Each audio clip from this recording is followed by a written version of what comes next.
Good evening, everyone, and welcome to the October 20th Town Council meeting for Bladensburg, Maryland. We are now called to order. The first item on tonight's agenda is approval of the agenda. Is there a motion to approve? So move. Moved by Councilmember McBride. Is there a second? Second. Seconded by Councilmember Brown. Any comments or questions regarding the agenda? I'll just note, because we have the fire department leadership with us, and sometimes they get pulled away on emergencies, if we can just move their item up to the top of their section. I'm looking for it. Item I believe it is. So if we can make that A, so in case the radio goes off, Chief and President, we don't want to hold you up. So is that amenable to the council? All right, so with that change, I'll now call for the vote. All in favor, let it be known by the saying of aye. Aye. Any nays? The ayes have it. Thank you so much. I'll note Councilmember Dixon is en route, and we will need to vote to excuse Councilmember Blunt from tonight's meetings as well. So with that, I'll continue on with the approval of minutes for the September 8th council work session. Is there a motion to approve? So move. Moved by Councilmember Brown. Is there a second? Second. Seconded by Councilmember McBride. Any comments or questions to the agenda, or edits, I mean? I'll just note on the second page, under informational memo, this is regarding the strategic plan. Where is it? It was with respect to recommendations regarding an external consultant specifically for the strategic plan, and just thought it would be important to note the fact that it wasn't budgeted for this year and that we agreed to assess that in FY 2027. I don't want residents to think we discussed no action. And then under item F for approval of meeting date, I think it's important to note that the meeting was moved due to the MML Fall Conference under item F. And that was it. But council, are you okay with those two edits to the minutes? Yes. Okay. Yeah. All right, so with that, I'll call for the vote. All in favor, let it be known by the saying of aye. Aye. Aye. Any nays? The ayes have it. The minutes are approved. Next on the agenda, we have some unfinished business that we need to discuss, and it is related to, as former council member Mendoza used to say, the fat cats. No, just teasing, the police department. So I will turn it over to the town administrator and the acting police chief to take us through ordinance 07-2026. Oh my goodness, this is super loud now. May I switch with you? Thank you. So, ordinance 007 for 2026 and A and B, they've been split up into two separate ordinances because when the town attorney actually took a look at them, she determined they needed to be in two separate portions of the town code. So it's the same information, but split up into two sub-ordinances to address that. What we are trying to do is to amend the town code to, one, allow us to charge for some fees and fines that weren't in the code. So one of them is a return check fee, a booting fee, and there is also the collection fee, because of the fact that when things go to collections, the ability to pay the collection agency up to the state maximum for collections. So those are the main changes.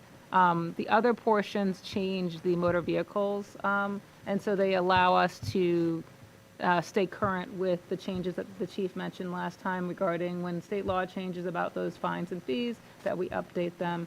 And so those are that's the main gist of what we're doing with these two ordinances, is one, updating for general fees, and then the other half to update for in the motor vehicle 112, section 112. I didn't open them, but that's just, I wanted to give a high level observation. Sure, and with the second one noted, ordinance 07-2026B, it does say institute flag release and boot immobilization fees. and to conform to current practice with respect to when the payment of fines and administrative fees are due.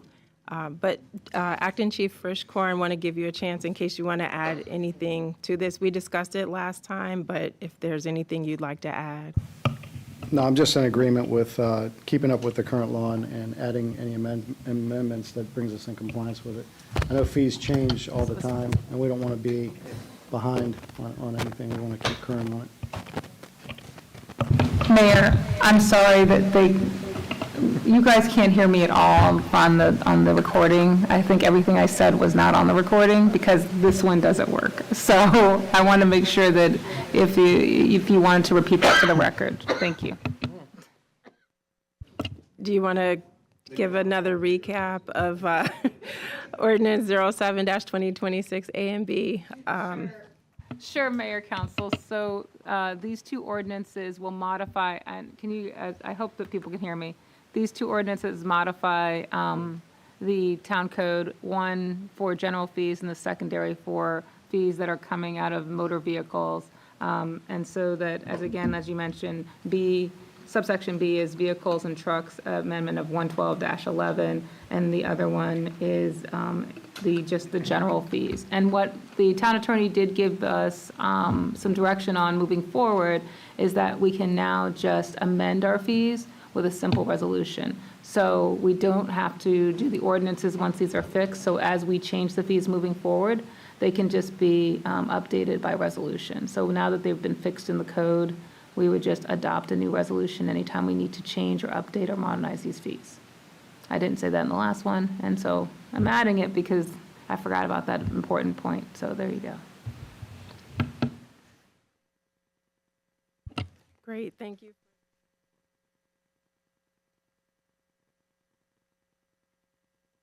Sorry, thank you for the additional clarification, Town Administrator. Any other comments or questions from staff before we move forward? Tonight, really, the goal is the second reading of the ordinances, and that will be done formally in the 7 o'clock meeting. All right, so next we will move on to financial business, and actually, we don't have any items there tonight. So we'll continue on with new business.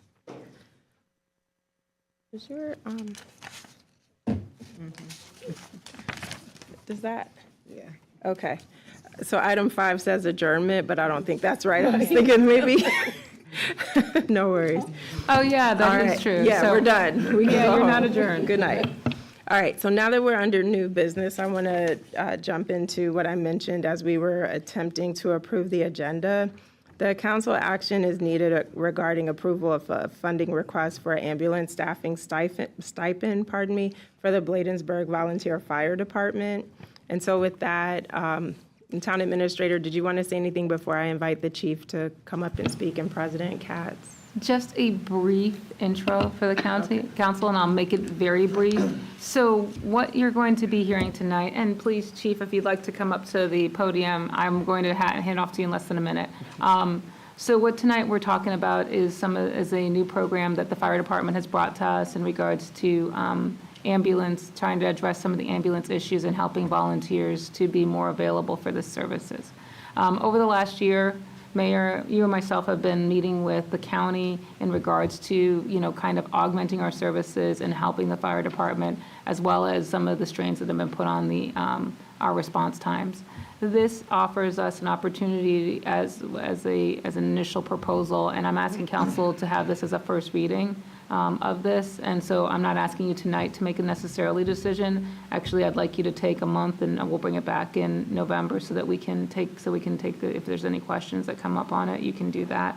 But this gives you an opportunity to kind of see some proposals. The fire department has brought us 2 different options, and I'm recommending a kind of a hybrid of the lower cost option for you. And then the only other thing that I'd really want you to know is that the one benefit of maybe taking this on is that with the new tax differential program, the county is incentivizing towns to invest in their volunteer fire departments. And then that would mean that in some ways that our residents would get a tax differential deferral of a couple cents on their taxes for everything that we add to our program. So I think it could be money well spent if the council would approve it, because we would get a differential. We currently do not qualify for a differential because they've changed the threshold for differentials to $50,000 or more.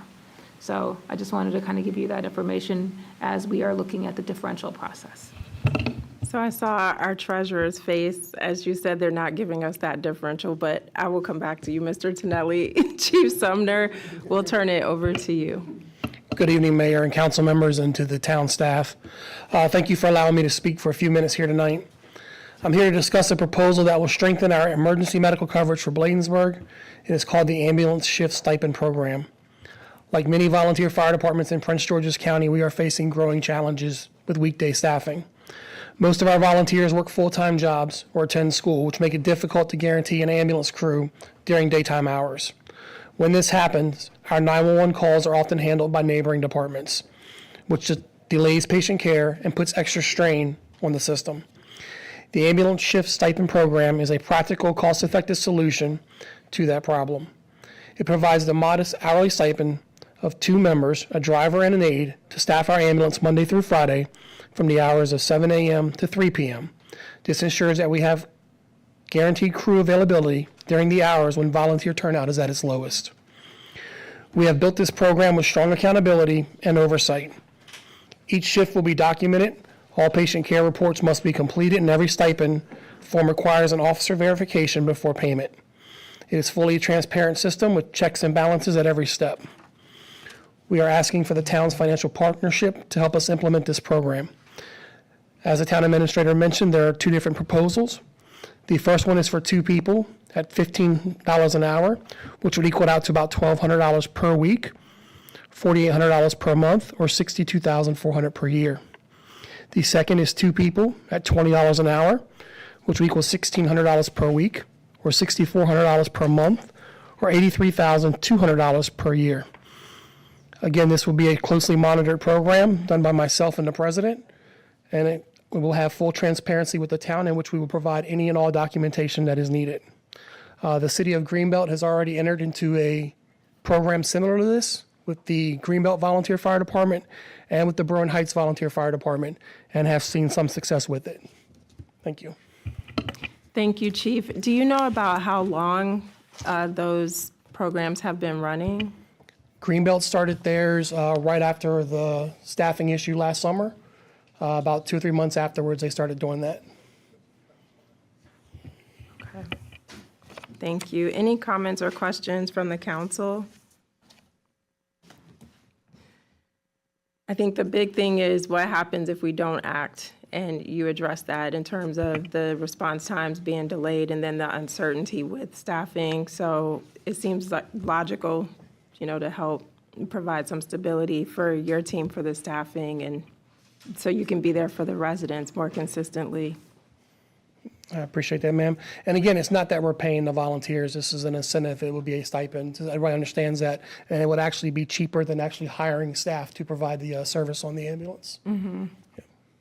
Great. Well, thank you, Chief Sumner. I know Town Administrator mentioned you want us to review this, come back ready to make a decision in November, which is great because then all 5 of us will be here so we can all weigh in. But I don't anticipate any issues with this. Councilmember Brown? Yeah, thank you, Mayor, and thank you, Chief. I think, this is, this is great, and we can applaud Greenbelt and Berwyn Heights for what they're doing. And then also, just looking at what other municipalities that benefit from those services as well. Yes, ma'am. To participate in this if we decide to move forward. But then I guess my other concern is that our budget, our budget for this year, and with our budget constraints and with us not being able to even give our staff COLAs and things of that nature, while this is great, I don't know that it would be able to be considered for this fiscal year because of the budget constraints that we currently have. But then, like you said, Mayor, and having a conversation and stuff with the rest of the full council, but I sort of Town Administrator came on, right? Yeah, so Mayor, Council, so what I would suggest is that this could be expensed through through the we can't call it speed cameras, and automated traffic enforcement. And also because we are using less automated traffic enforcement for our public works because of HUR revenues. We see that we could do a shift from public works, because public works uses we buy the LED LED stop signs and things like that. So we're shifting those. So what the proposal would be is that shifting some of the costs that we've already allocated for public works to HUR, which is highway user revenues, and then allowing us to fund this through those same allocated revenues for that share that we're going to use for automated traffic enforcement would allow us to kind of help both, and then help residents with their tax differential for the coming year. And that tax differential piece is a key component, which is why I noted the treasurer's face, because it's frustrating that we keep having to go back year after year. You keep having to appeal to get more credits for the residents, and so it definitely would help in terms of the credit they would get for funding the fire department to just help on their taxes for those who are homeowners. But Mr. Tonelli, anything you wanted to add there? And then I want to go to Acting Chief Frischkorn. Michelle told me, explained it best, the county wants locals that more skin in the game. And that's pretty much what it is in order to get the full tax differential. They want to see more local support to volunteers. It's pretty straightforward, yeah. Acting Chief Frischkorn. I think anything we can do to enhance public safety, especially with the police and fire department. We're talking about response times and assisting other agencies as well if we have the personnel available. I think it's a good idea if we can find the funding for it. And specifically want to ask, because it would come out of your department as far as the traffic enforcement fund. So definitely appreciate you weighing in. And then other notes that I had jotted down too was just if we as a council could talk to our counterparts in other communities and ask them to support it. Right, Maybe yeah. we pay $15 an hour and someone else can subsidize the difference to get us to 20, because you all, Chief Sumner and President Katz, you're servicing a great area. And we are grateful to help and support, but we also want to encourage our counterparts who benefit from the wonderful service to put in their fair share. Yeah, So, absolutely. Yep. And we have a board member on PGCMA here who could bring that up to our members who are, absolutely. in that region. Because, I just rattled off a few close by, but you guys go beyond this area. But Cheverly, Comar Manor, Cottage City, Riverdale, University Park, there's so many. But I understand you go outside the Beltway too. But even if we just concentrate on the core area Right, and get people to help, I feel like we should be able to do this for you. So some other buy-in. we'll bring you back in November if that's okay. That is fine, ma'am. All Thank you. right. Thank you, Thank council. you. Thank you. Thank you, Chief. Okay, so we'll jump back into the order that we have here and move to item A, which is the review of final legislative priorities report for the 2026 session. Good evening, Mayor and Council. So this is the legislative priorities proposal, or actually the report that we produced last year. I'm proud to say that we've done a new one for you. I have Mr. Brown on the line from L.A. Perez and Associates. The one thing about this report, it's really helpful for us when we go out to see the legislators and bring them this report, because it gives them information about the town, what our needs are, and where we stand. What I'd like to do is, if the council has any other additions or questions to it over the next couple weeks, that we would then finalize this. And then Mr. Brown and Mr. Perez will start to give this out to our delegation at our next meeting in November. They will be here to do an initial talk about what the legislation looks like that's been pre-filed, and give us that kind of opening the session thing. But Mr. Brown is online on Zoom for any questions that you may have. Mr. Brown, are you there? He is here. I can see him. I am, absolutely. Can you hear me? Yep, we can hear you. We're just waiting. Oh, now you're on the screen. Thank you. Good evening, Mr. Brown. Good evening, Madam Mayor. How are you doing? I'm great. I'm a little jealous. Are you in your cyber truck? I am. We got. I got to get you for a ride. You know, every time I try to get you in here, you run off on me. So.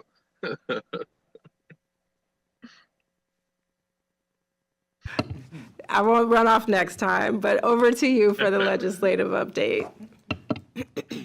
So nothing in particular on the update. Just as always, Bladensburg front of the line, and this report is a great way to broker the conversation and get in front of legislators and have that open dialogue. So once it's finalized by the body, we'll look forward to kind of getting those kind of kicking off some of the conversations to make that the meeting that you host with them yearly impactful as we get ahead into legislative sessions. So.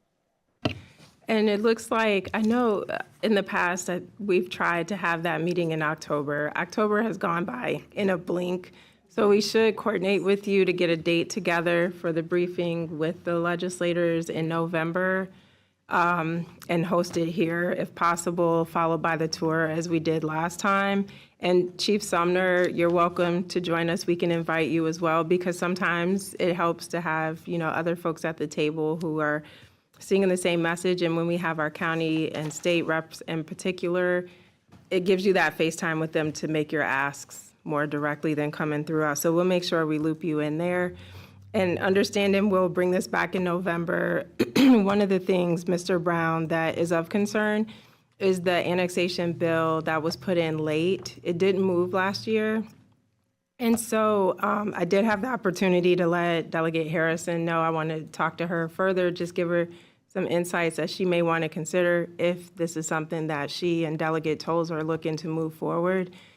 I just think they're doing it based on one scenario and not understanding how it can affect other communities and hinder their ability to advance their economic development. So if you could help find out more specifically if there are plans to move that forward so that by that November meeting we know, and then I can follow up to try to have a sit down with her and possibly Delegate Tolles too, just again to give some more perspectives from a different community than ones that they represent. Absolutely, as usual, that's a very astute observation and definitely something that not really impactful, not really good for any municipality, really, to be honest with you. So definitely something we can get the pulse on. So. Yeah, and then as far as MML, we did approve our one state legislative priority, which is really around restructuring the tax revenue so that on the sales tax, there's a more robust calculation in there that helps municipalities out. So just flagging that in case you're able to get any sort of information in terms of what the state legislature is looking to do. And so we know how to build our argument or a case to move that along and have a positive discussion on that as well. Yeah, no, that was a priority last year and unfortunately didn't pass. But we definitely can re-energize that as well. Perfect. Any comments or questions from the council regarding the priorities? I know we talked a little bit about them at the September meeting, but any additional questions or things that you believe we're missing? Again, I know we're bringing this back up in November, so no need to, okay, we don't have to drag it out. Okay, so we will revisit in November. We appreciate you taking the time to join us and for all the help that you've extended throughout the year. We absolutely enjoy working with you and your team and appreciate all the value you bring to our community. Thank you, Madam Mayor. We'll talk to you later. All right, have a great evening. All right, now we can see Ms. Watson. We couldn't see you before, Madam Clerk. Now we can see you on the screen. So we're not talking to ourselves. I took myself off on purpose. Look at me, just Jonathan. Understood. So next up, we have item B under new business, which is the ordinance 08-2026. This is an ordinance to enact the fiscal year 2026 to 2027 budget process. And so for that, I'll turn it over to the town administrator and treasurer. Good evening, Mayor and Council. Actually, I'm going to let Mr. Tonelli take this on, but he's writing his last note, so I'm giving him a little bit of stretch time so that he can do this one. Yeah, you like that? Mr. Tonelli? Okay, I'm gonna, all right, first of all, I'm gonna try this mic, make sure everybody can see it inside, make sure you're reading it, thumbs up. Okay, well, just in case, okay, so this is to formalize and codify the budget schedule for FY '27 budget. I can't believe we're talking about FY '27 already. We just started FY '26, but that's what we do. So, and you can see the dates on here. We start with a budget review in January at the January Mayor and Council meeting. And then we have our first public budget hearing that we're going to talk about the town council and town administration budgets at the February council meeting.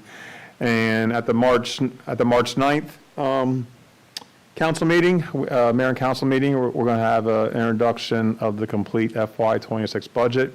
And we have a couple budget dates in here for special budget review sessions on March 17th, April 2nd. We have the mayor and council meeting on April 13th, where we can read the first reading of the budget ordinance, or it's also listed on here, we can do it at the April 27th special council meeting, where we can read the budget ordinance then. And that is because the later you go, the more info that you have. We did a similar process this past year. And then we have another, and then, I'm sorry, on May 11th, we can adopt the proposed budget with the second reading, or as a backup, we can do it at the June 8th, 2026 meeting. So this way, it lists all dates, it sets up a timeline for everybody, and again, it's similar to what we did this past fiscal year. I definitely appreciate the foresight again this year and really moving us ahead and having a lengthier budget planning process and getting us started sooner. For the first time since I've been on council, last year was the earliest where you started the conversation in November, bringing the timeline and process to us. So I think this is great. And it also gives us more flexibility if we have to adjust some of those later meetings. The one question I wanted to ask, and when things don't go well, right, we learn from them. And so I think that we do a great job of having work sessions, having the council meetings and moving the process forward. One of the things, if I'm being honest and look back at this past year, is we didn't do the best job conveying the information to the staff. Not every staff member goes home and watches the monthly meetings, as much as we wish that they did every second Monday or when we have to do third Monday, but they don't. And so I think that whether we repurpose one of these meetings, and once we get closer to the end and we know this is how things are settling, I think it could be helpful. So it's not all on the staff. You have the council there, and we just walk them through department by department. And if there's changes to benefits and all these other things, we can just be transparent with them in the process too, because it does affect our staff, and we don't want them feeling like an afterthought. So just food for thought there as far as something we could do to make the process better.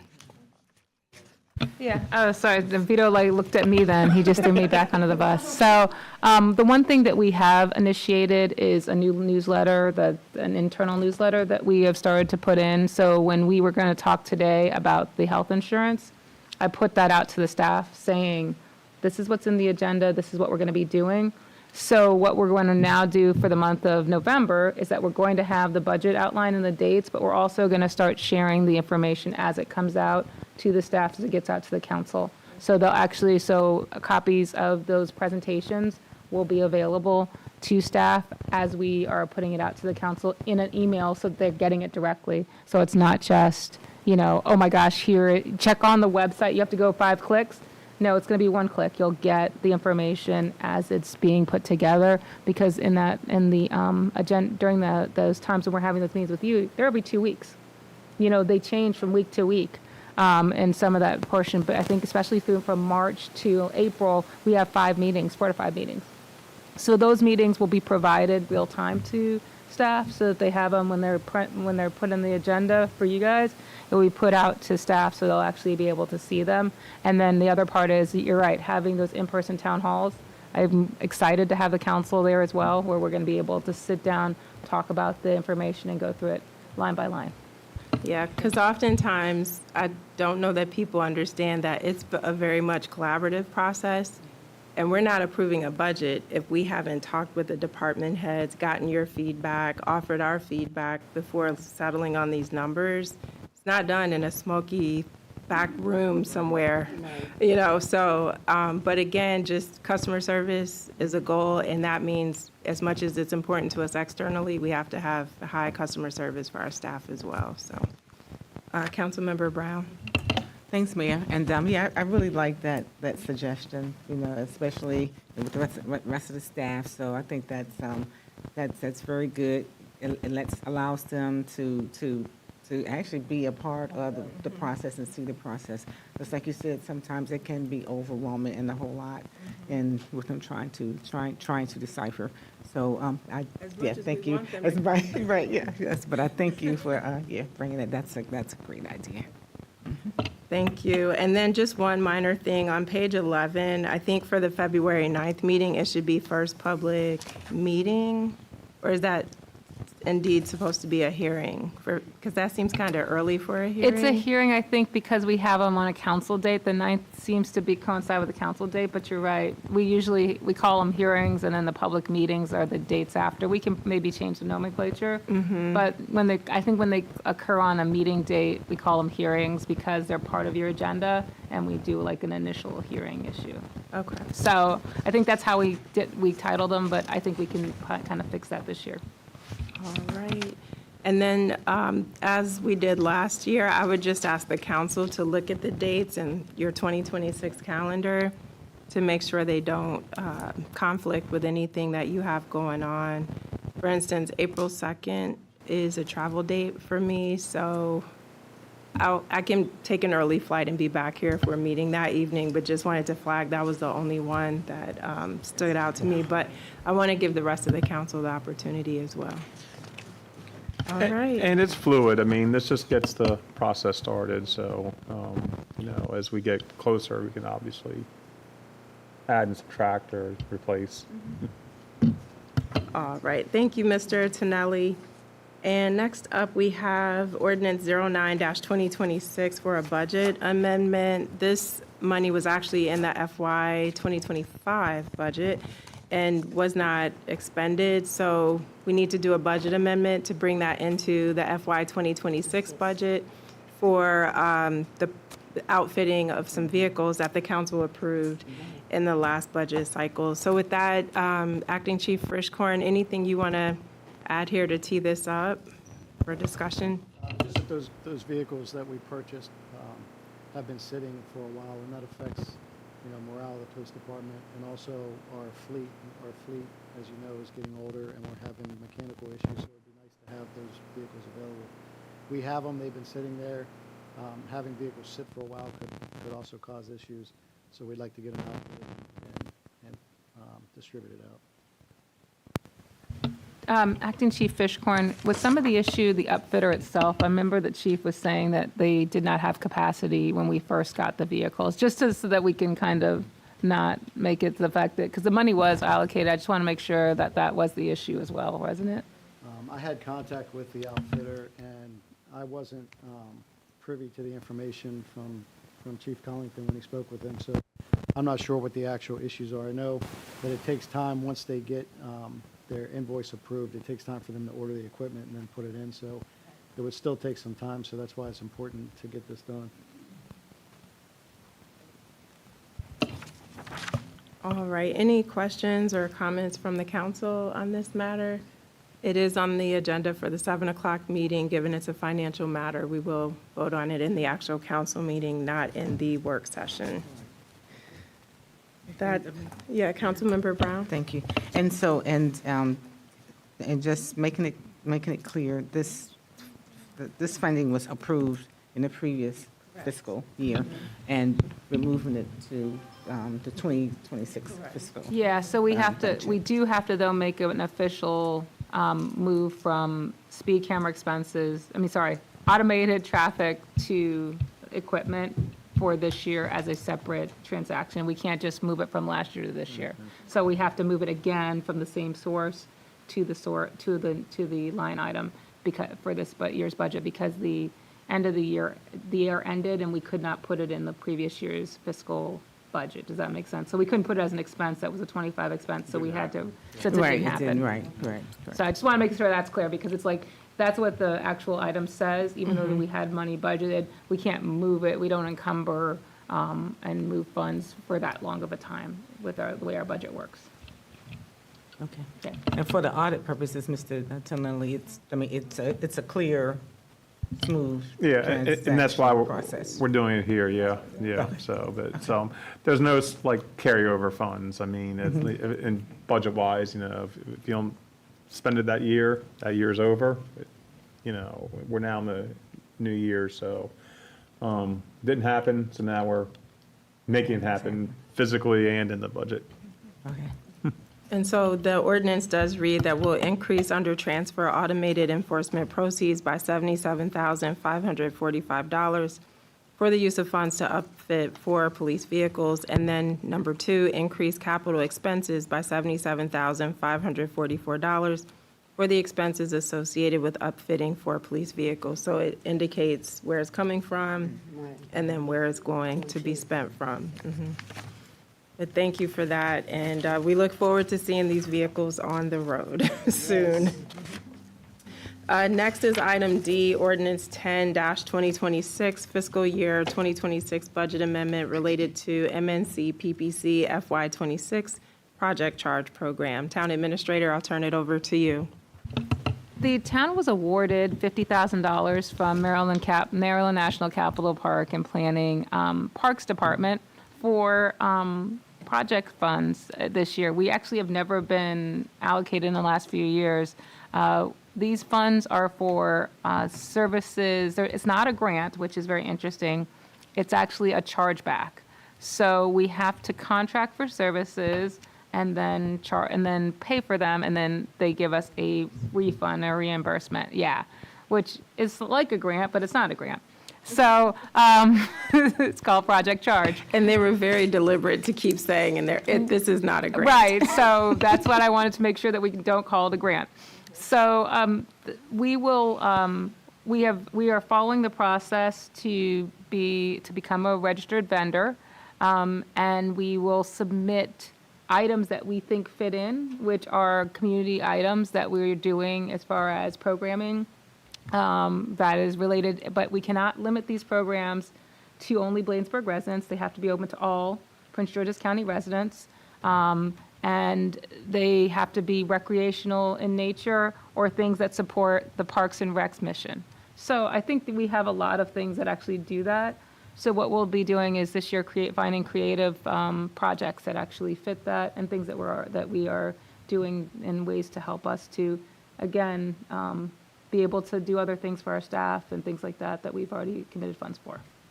Yeah, Long story and short. not that this would be it, but from the meetings we had this summer to get ideas from residents, one of the things I threw out was enhancing the playground at the waterfront park and making it more of a port theme, building off the library. Not that we're going to do that, but just those kinds of ideas. We can't do that one because it's their money, and Yeah. we can't do it on their property. Yeah, that was the technicality. That was the Yep. money, right. But those kinds of things, if we have another park, we need Exactly. to That enhance, we like the own. Pocket Park. Exactly. That's Anything a that great we own, we can opportunity, do.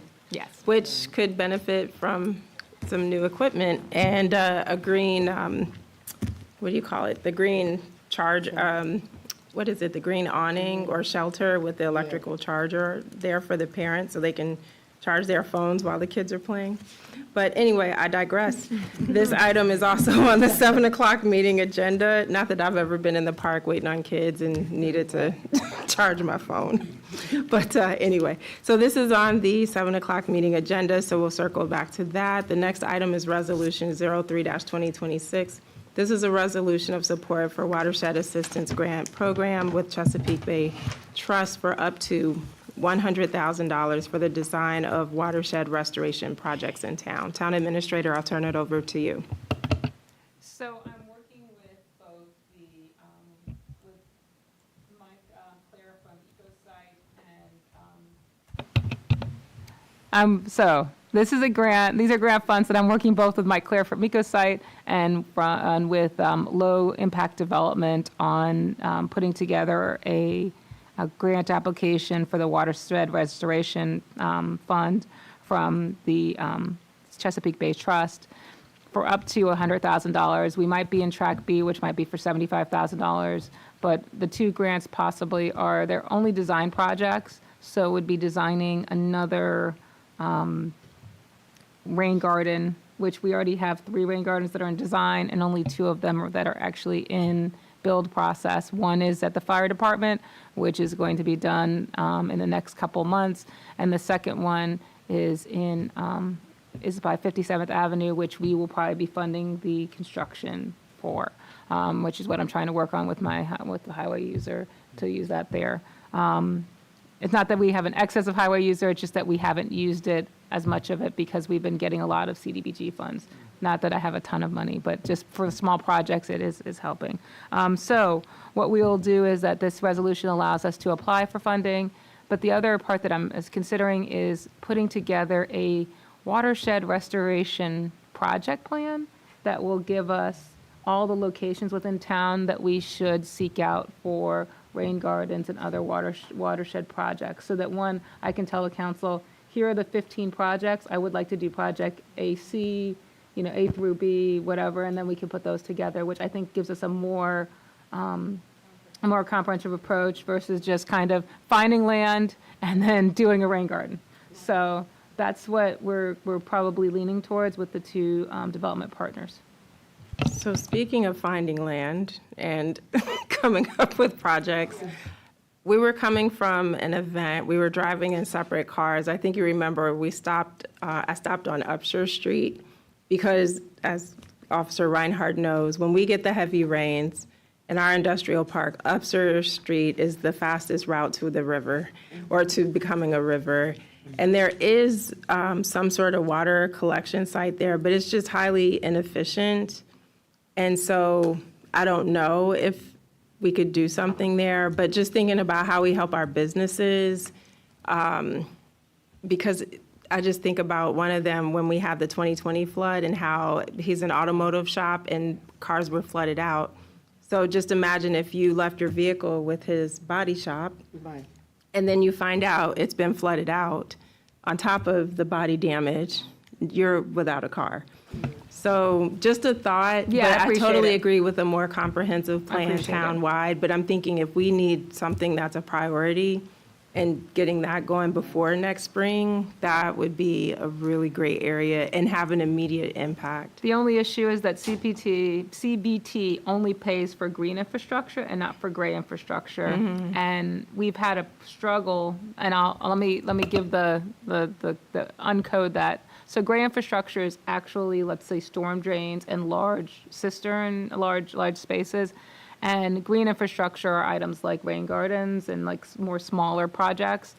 That particular site needs attention from gray infrastructure. And that's what we've been struggling with low impact development on, is trying to get someone to help us to fund gray infrastructure because nobody wants to fund that. And that's what the problem we have with the channel is, the Quincy Run and the channel that you'll see next month, is that's a lot of heavy gray infrastructure. And those funds are limited and because they're usually federal dollars. And so that's been our challenge with that particular site. But we are exploring a gray-green infrastructure with EM Block that may help us to do some interim water catchment there. And that's what I was thinking could be a compromise if you back it out, going toward quality elevator and doing some sort of rain garden on the opposite side from them that backs up to where all the weeds and everything are. Maybe that's an opportunity to redesign. That's exactly what we would be Okay. looking at underneath this grant, is doing that, is trying to find a greenish, grayish solution. That's what we've been calling it. Greenish, grayish solution. That is our technical term. No, just kidding. All right. Thank you. Any other comments or questions from the staff before we move on? Mr. Reinhardt, anything you want to add in there? I know you have to deal with the calls when we have the flooding too. No, I do think that the green grayish project is going to be a very good project, especially for our businesses down in the industrial section, because as you say, it's the quickest route to the river. It actually becomes the river, so. It becomes the Upshur River, which is really sad. Okay, so that takes care of item E. Next up is Resolution 04-2026, a resolution regarding CDBG PY 52 for support for application of funds.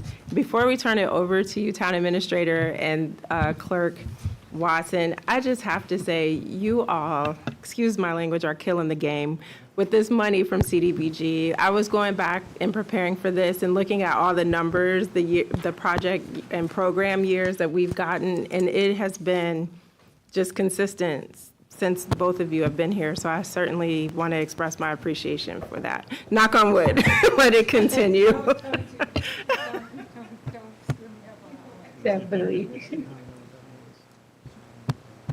I was going to let Regime say amen, but amen. Yeah, listen, I said definitely, absolutely. Amen.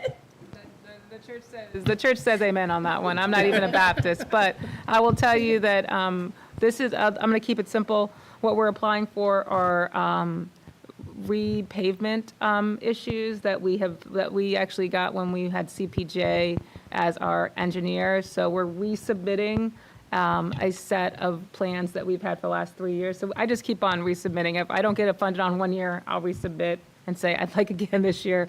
And so that's what we're submitting. It's about a $300,000 package of road repavements. And actually, now that we've looked back, and I've been actually walking a lot of the streets, we've actually repaved, I would say, within the last few years, along with us and WSSC tearing up the roads, we've all repaved. We've repaved about 75 to 80% of our roads right now. So we're in a good space. So these are the last ones that need major repavements. And then we're going to go and do some small projects in between to sort of get us back to 100% so that you'll have a good 5-year span so that you're not behind on repavement. So I think that this is the last of our repavement sections, and we've done pretty much, and Ms. Watson, who's on the line, can tell you that we are looking at reprogramming some of our funds from this year for the rest of the sidewalk and curb repairs. And so that's it. We just need your support as we apply again. Ms. Watson, did you want to add anything there? No, I think Michelle covered it all. We are excited. PY 51 is going well. Me and Supervisor Hall have been working really hard with this company. We're about to put another RFP out. We definitely saved a lot of money with the way we're doing our procurement process now. So I'm happy that the town is getting a lot for the money that we're getting from CDBG. Yeah, that is great. And I want to also commend you and Mr. Hall. You guys make a dynamic team working together on these projects and with the engineers. So thank you for all you guys are doing. This item is also on the 7 o'clock agenda. So if there are no other questions, I will move on to the next item, which is Resolution 05-2026, a resolution for declaring October 2025 as National Code Compliance and Code Enforcement Appreciation Month. Town Administrator? You know, October is a special time of year. We have the opportunity to recognize our code enforcement team for the work that they're doing, and I don't think it comes around soon enough. So this resolution celebrates our code enforcement team and the National Code Compliance Month and how important code compliance is to maintaining our neighborhoods. And thank you, Mr. Reinhardt, and thank you to his team for updating our code most recently for the first time since since 1998, I think, but for now, right? I'm sorry, can you say that year again? I know. What was it, Officer Reinhardt? 1998. 1998. Yeah. I don't think, I'd make fun of a staff member to say I don't think they were born yet, but that would then be ageism, and I'll say that's, but, yeah. Oh, you were not in kindergarten, Vito. I was like, we were both grown adults in 1998. That's the sad part. But anyways, yes, this is a good month. Thank you. Yep, thank you. We certainly appreciate the efforts of Officer Reinhardt and his team, and just want to highlight 2 milestones for this year. One, the adoption of the new property maintenance code, and that was a doozy. That was a lot of work that went into that, and we certainly appreciate it, giving us more teeth in terms of holding people accountable for meeting those standards, and then also the initiation of the code enforcement software, modernizing the services, and transitioning operations into the electric age, bringing us out of the stone age. So, and that's on top of the day-to-day work. So we truly appreciate the work that you and the rest of the team do for the town. So thank you. So this will be voted on in the next meeting as well. So we'll keep moving on to Resolution 06-2026, a resolution for support of, for Economic Development Week. Town Administrator, I'll turn it over to you.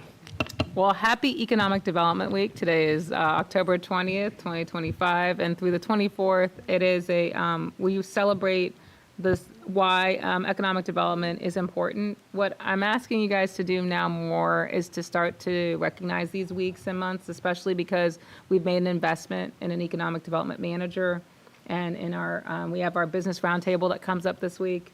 And so as part of those kinds of actions and activities, that's what these kind of resolutions do. And it also puts us in alignment with NEDA, which we have actually joined as a member. It doesn't cost any money, but it's something that we have become a part of so that we can further our economic development footprint.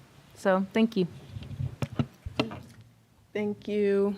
I'm sorry. There's a gentleman knocking at this back door. If someone could just tell him this is not an entrance. I don't want to just leave him standing there and staring at us. Sorry. We'll continue on with the next item on the agenda, which is the funding. Oh, sorry, we did the ambulance request already, so I'll keep flipping. Certification of the October 6, 2025 town elections. Madam Clerk, I will turn it over to you for this update. Mayor, Town Council, I am happy to formally present the 2025 election results for your approval. We made so many improvements this year, and it was, with the Board of Supervisors of Election, Michelle and everybody just working together for us just to change and make the improvements that we needed with the ballot drop box, the absentee ballots, the voter outreach and engagement. I'm excited to see everything come together and to have a successful 2025 election. So in front of you today is the formal results, and in the 7 p.m. meeting, we will have some Board of Supervisors of Election members, including the Vice Chair, attend the meeting to formally present the results to the council. But I am excited. I'm happy to see that everything went well. We have couple of things that we're going to bring back in November, but pretty much everybody was happy and everything went successfully this year. Thank you so much, Madam Clerk. Thank you as well for all the hard work you put into working with the BOSOE to make this a successful election process for the board and just cleaning up processes. So we'll look forward to meeting the Board of Supervisors of Elections at the 7 o'clock meeting, and also expressing our gratitude to them, as well as voting to certify the election results. Next on the agenda, we have contract approval for a contract with Fleur de Lis. Sorry, my French is not great. An on-call commercial real estate advisory services group. And Town Administrator, I'll turn it over to you, or is Mr. Hawkins on the line? I was looking for Mr. Hawkins on the line. I don't see him, so I'll have to take over this one and the next one. But so what we've asked is that we actually put out this RFP, I would say back in February or January or February 2025, or was it actually in December 24, Ms. Watson? I believe we started talking about it in December, but we put it out in February. I recall. So Yes. we put it out quite a while ago. So the purpose of the item was that the town has been interested in some pieces of real estate, and it's not always advantageous for the town to approach landowners. So that's what we've looked at. We interviewed the owner and primary from Fleur de Lis. And we also interviewed a McKenzie for the the same contract. And Mr. Hawkins has made a recommendation for Fleur de Lis after the evaluation of the two that we've gotten. But we left it open for quite a while to make sure that we could get at least another application. And what this is that it's a on-demand contract, so they don't get paid until we have an item that we actually are going to go after. The initial contract was more for a contract for services, but we have changed it to just an as-needed. So if we are looking at a piece of property, they would represent us, and then we would pay the commission fee to that group. So if there's any other questions, I can answer them, but at this moment, we don't have any properties that we're looking at, but we will bring those to council in a closed session as that becomes available. Thank you for that overview, Town Administrator. And I also appreciate the note about it being on demand, because that was the question that I had, because I saw the hourly rate and then the, pardon me, the monthly rate in there. So again, it's just based on as needed. If there's a property we're interested in and there's a sale, then that person would get the commission. Correct. Got it. That's the structure of the deal. Okay. Councilmember Brown? Yes, thanks, thanks for this, and also, but there's also a $20,000 retainer fee? That was in her initial, it's no longer, she's not charging us a $20,000 retainer fee. That's the reason why it's sat for 6 months. Sorry. Can you not hear me? Can you hear me now? There we go. We are not agreeing to the retainer fee, and it is only for the services, and then it is the commission, so that's it. So we will, the commission on the property, and we are not doing a retainer fee.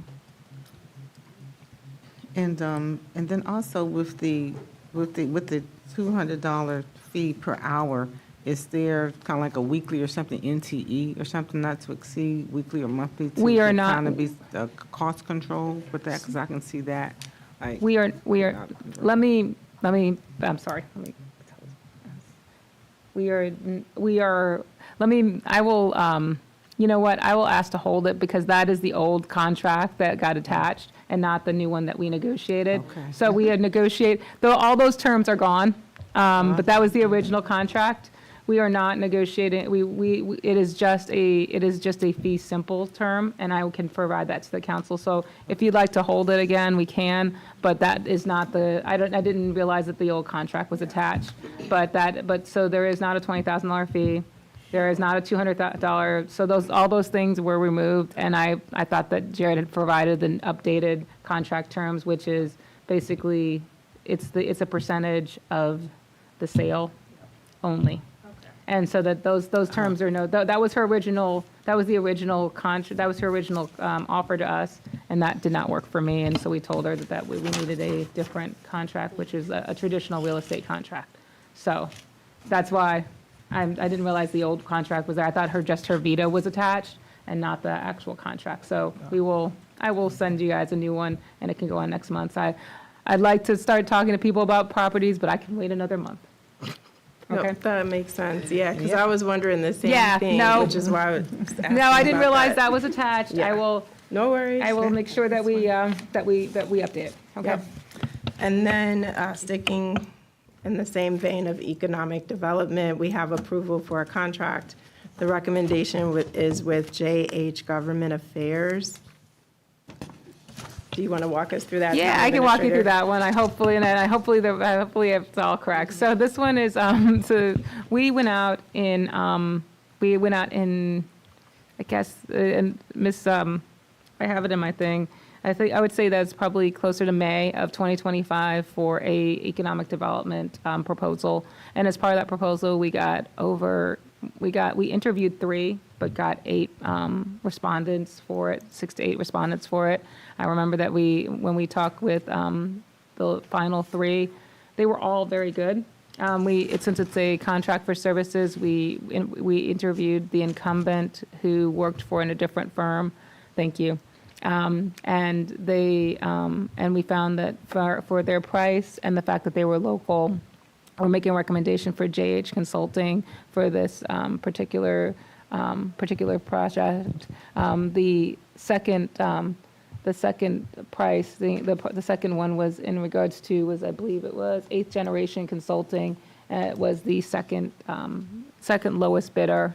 And LA Perez was the final bidder that we interviewed. So what we're doing is recommending JH Consulting. Jared Hawkins is the primary for JH Consulting, and he has been our economic development manager for the last 2 years. And this would finalize a contract with him for another 2 years with an extension. And on the extension, it's optional for the third year, but it is built in that the town would have that. Are there any questions about the recommendation from staff? Councilmember Brown, did you have I a do. question? Yeah. So, actually, because with JH Government Affairs, with the person having worked for a previous company, and because when I look at the rates between their pricing model and then with LA Perez, with the 90 to 195, and then they're starting at 137.50. Up There to was a- 20 to so- 25 hours per month. Why, and maybe really wanting to take a look at, from an economic development perspective, what has Jared done, for the town? And I don't want to say him or what that company has done, because he was working with that company and working with us for the past 2 years, for us to just say, okay, let's Well, select Yeah.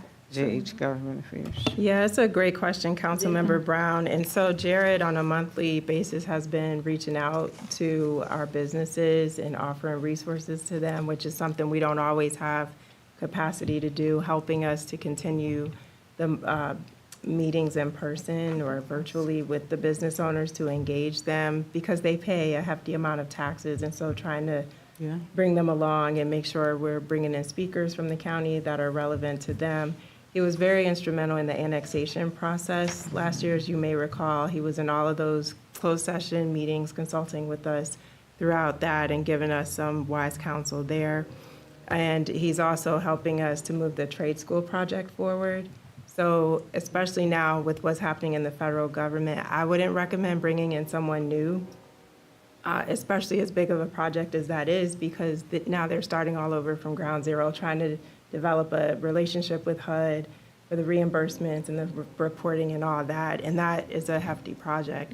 Of course, it's at the will of the council, but I think Jared has been doing a great job with us on the economic development, and want to see what more he can accomplish over these next couple of years as we actually try to get some projects moved to completion. Thank you for that, Mayor. Sure, absolutely. And Councilwoman, to kind of talk about. Your mic's not on. Sorry. Councilwoman, the other part about it is that when we did the number of hours that were suggested for, the average number of hours that were suggested for the different vendors, even though from 90 to, that they offer from 90 to 195, the person that would be the primary on LA Perez would be closer to the 195, would be the expert level, and the $90 person would do very few of those hours. So when we did the cost analysis of the amount of time that we use Mr. Hawkins, we're currently getting, even though he has a flat fee of the $27.50, we use about 30 to 40 hours a month. If we were to do that and multiply it towards with some of the other vendors, we would be exceeding that $27.50 that we are actually paying with Mr. Hawkins. And to add into a little bit more of what he also has been working on is that anytime we have an economic development inquiry, he's the person that actually handles a lot of that information for us. And it's like, and from the standpoint of bringing him in to economic matters that are just like when we have, just even when somebody has a question about how to get permitting, he helps new businesses to get permitting with the Osprey development. He actually helped them to expedite their permitting because of his connections with Prince George's County, which made it a lot easier for them. And then they had an interface from the town that worked with them on those kind of projects. So we've actually had him to kind of take on more and more projects. And then he's also been developing some marketing in regards to our town in general. And I think that he has some really good set goals, and I'm hoping that once we that we can he's expecting another child this week. So I just want to, the reason probably he's not on this call is maybe that I know the baby was due. Yeah, he's on baby watch, so I'm actually thinking that that's the reason why I don't see him today. But he's been really good at following up with our businesses. But I want to say is that he's got a whole agenda of stuff to do. And as the mayor has kind of said, it's like over the last 2 years, I've really worked with him on a set amount of like tasks and things that we need done from him. And he's been really good at responding to those over the last 2 years. And I think he's grown a lot since we first started with him to now.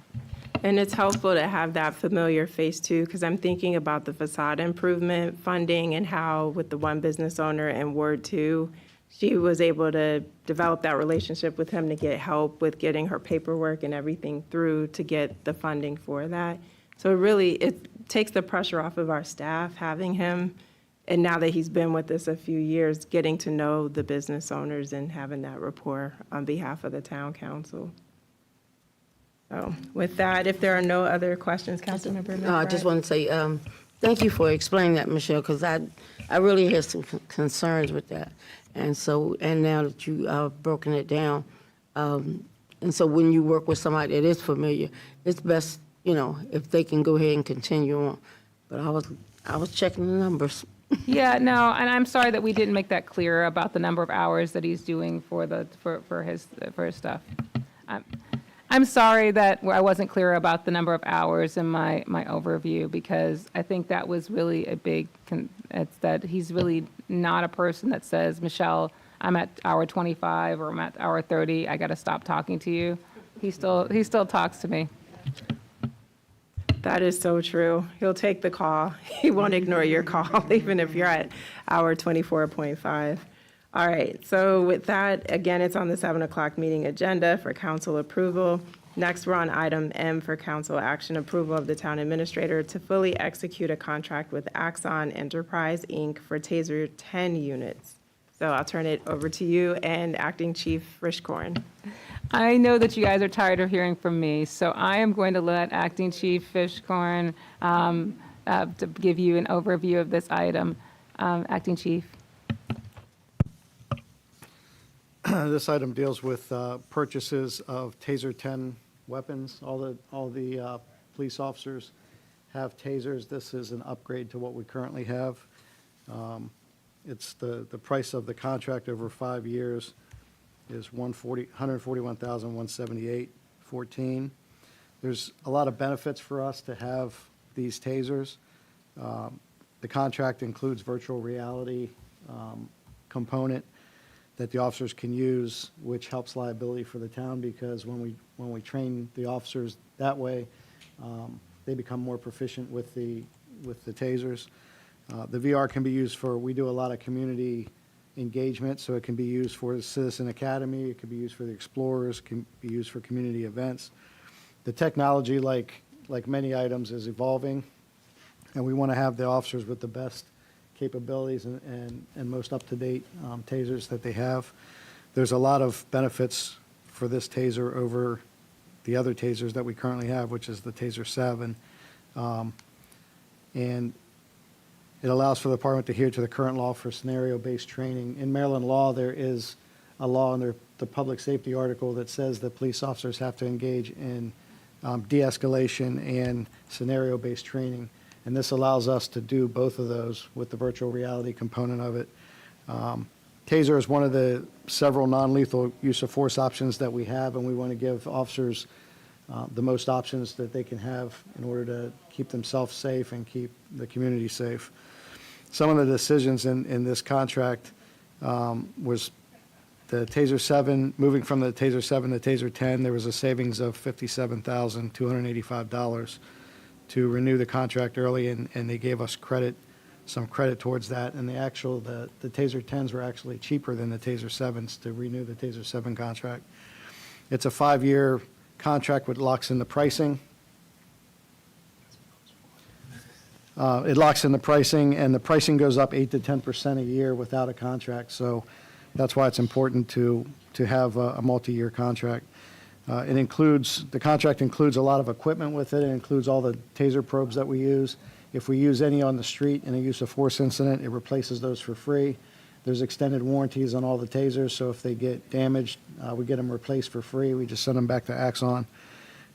It also comes with a taser training suit, so we can do scenario-based training with the officers where we actually have someone in the suit and we do training with them.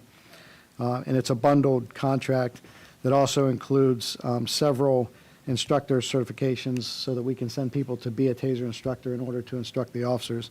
And those are normally around $500 per certificate, and that's included in the contract. We purchased additional tasers than our previous contract because in anticipation for the COPS grant and for staffing needs. And sometimes when we have tasers that go down, we have to send them back to the company. We don't get them back for a while, so the officer doesn't have a taser. So we allowed for a couple extras and to outfit the department. That's really helpful. Thank you, Acting Chief Frischkorn. Any questions or comments from the council regarding the TASER contract that's before us tonight?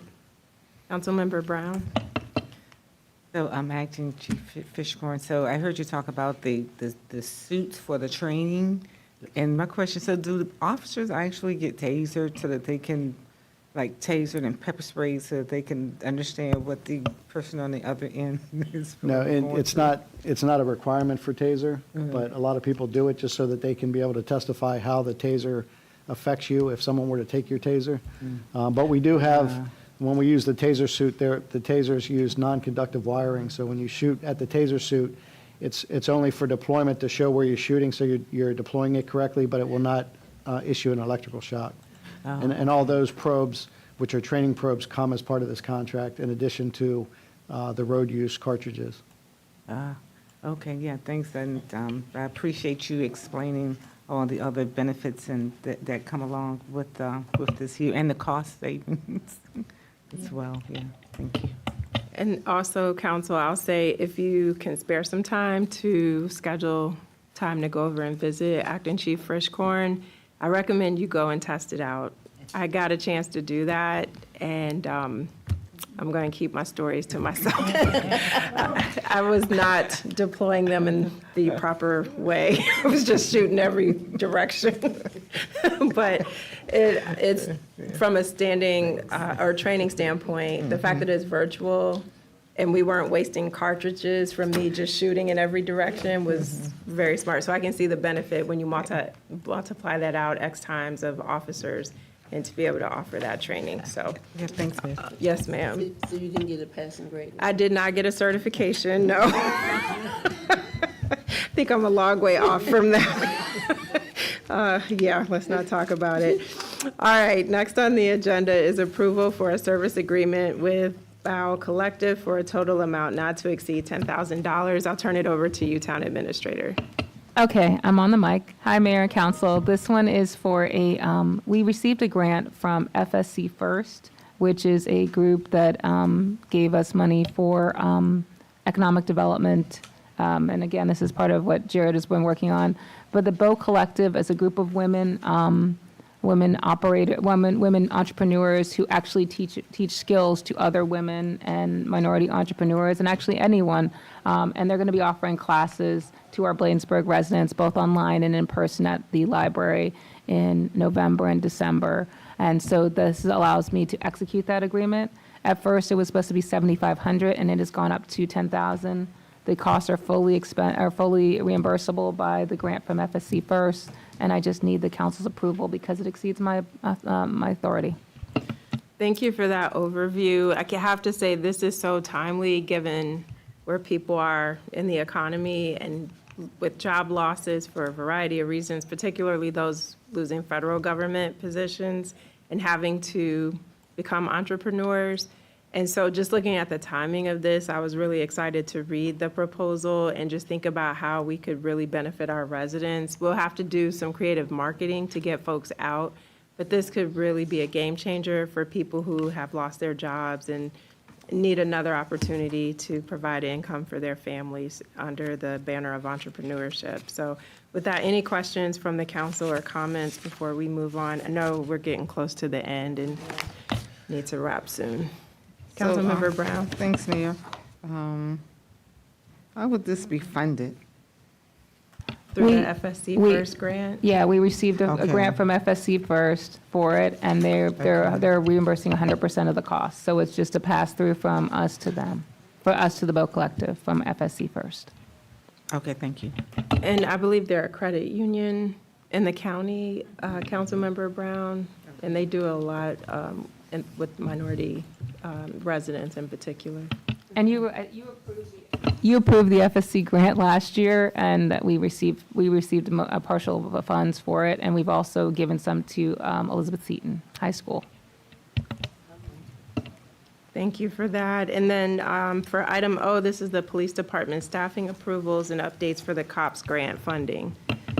I have to take a little bit longer to explain this one because it's actually kind of complicated and it needs to be on the record. And I'll read it again in the council Should we meeting. do it in the 7 o'clock meeting? That's what I was then? going to say. It takes some time, and I will read it into the council meeting, but for a long story short, for the work session, there are 3 council actions that the council will need to take in regards to codifying information for the COPS grant that reflect our current budget status so that we can, if there are vacancies in certain positions, that they can remain vacant for the grant funding so that we are not in violation of the grant funding. So long story short, we need to be able to just kind of state these 3 things and the council approve it, which are 1, that there's a position that will remain vacant that was the captain or major position. Number 2, that there are 2 positions within the department in this fiscal year that were vacated early on in quarter 1. One included a sergeant's position and another was a police officer's position that will be vacant only for FY '26. And then the third one would be the fact that we'd be acting on the fact that there are positions that are funded by the grant, 5 positions that are funded at 38%. So those are the 3 actions that the council will be able to enact, and those notes need to be put into the record along with a copy of the staffing pattern. Yep. All right, thank you. So we'll revisit this in the next meeting, but thank you for the brief overview.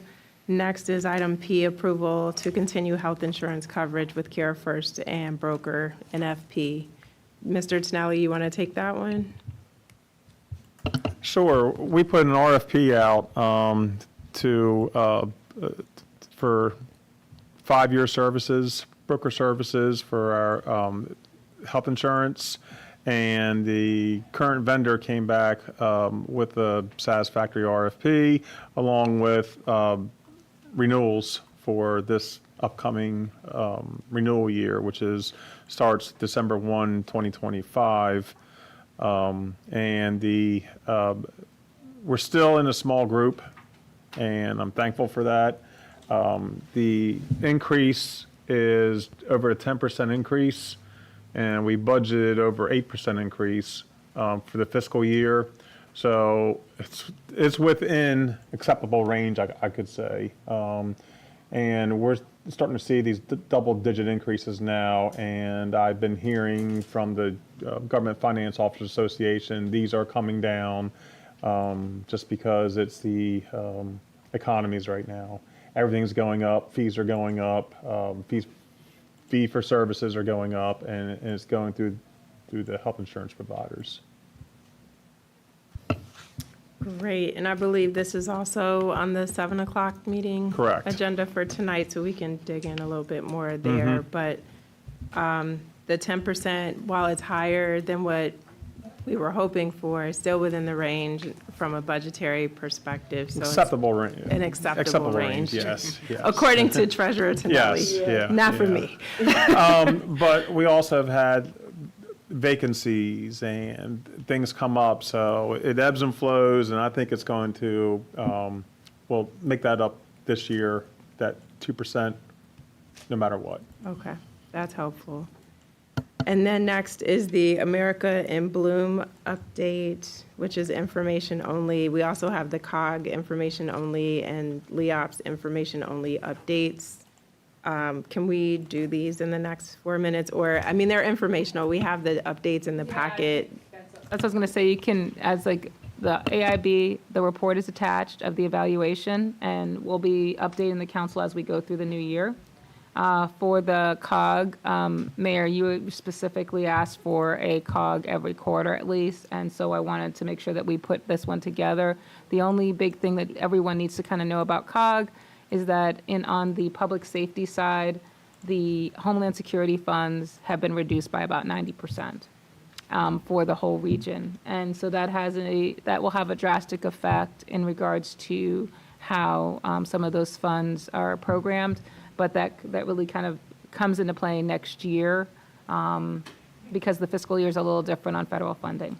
And the last one is that we have undertaken an evaluation for LEOPS. Mr. Tonelli has submitted, and they have accepted his submission at this point of the information that we have gotten thus far. We do not have a price on how much LEOPS costs. That's what we're waiting for. And once we get that price, we'll bring it back to the council in November. But we wanted, from the standpoint of staff, because they want to know what's going on, is the fact, and be very transparent, that we were able to only submit sworn positions. And that non-sworn positions were not accepted from the police department, and that what we will do is that we will be able to bring the council the costs back.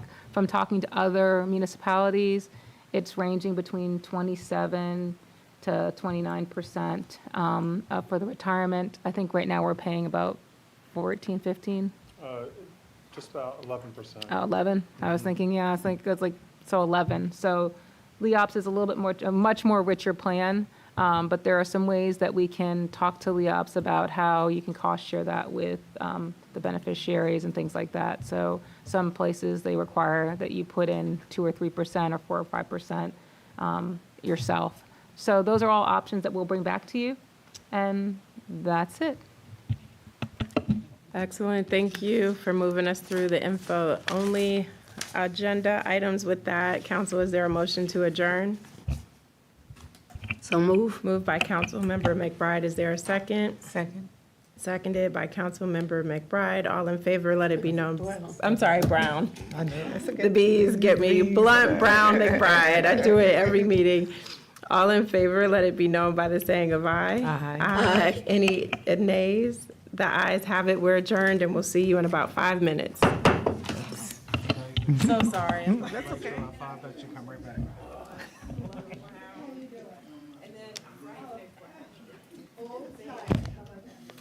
Thank you for your support on that. He didn't say he supported you, he just said. He said, yeah. No, it's a good idea. Anything we can do to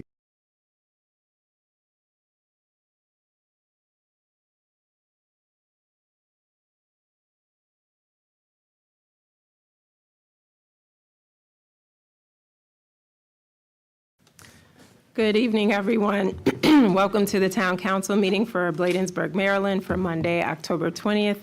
We are now called to order. At this time, I would first like to take a moment to just acknowledge we had a horrible tragedy that occurred in town Saturday night. It was a motor vehicle accident that did major harm to pedestrians and unfortunately took the life of Ashley Hernandez Gutierrez. So before we continue on, I just want to ask for a moment of silence for her family and loved ones.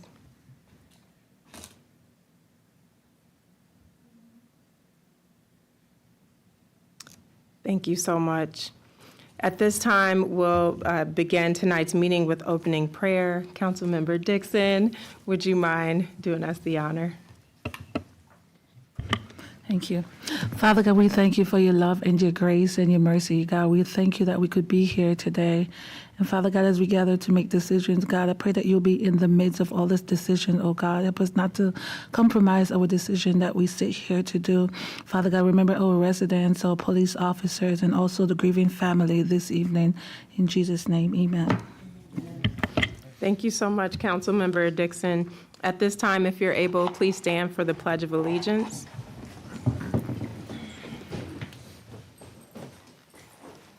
Pledge allegiance to the flag of the United States of America and to the republic for which it stands, one nation, under God, indivisible, with liberty and justice for all.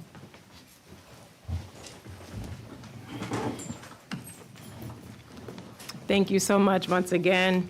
At this time, we'll move forward with the next item, which is the approval of the meeting agenda. Is there a motion to approve? So move. Moved by Councilmember McBride. Is there a second? A second. Seconded by Councilmember Dixon. Any corrections or comments regarding the agenda? Hearing none, I'll call for the vote. Oh, sorry. Town Administrator, I'm moving fast. Sorry, Mayor, we're asking. Oh, it's not on. Sorry. Sorry, Mayor, we were asking to remove an item from the 7 o'clock agenda from the last one. It is item number G, Council Action G, a contract to approve a contract with Fleur de Lis on-call commercial real estate services. As I mentioned in the last item, we are going to get you a new copy of that contract amendment so that you have it. And then we're also asking if you also amend the agenda to get rid of M information only item, LEOPS. Since that was provided as part of the reports by the town administrator, you don't need that one either. So please remove item, the item G and item M from your agenda. Thank you. Thank you for slowing me down and making those modifications from the work session. So with that, I will call for the vote. All in favor, let it be known by the saying of aye. Aye. Any nays? The ayes have it. The agenda is approved.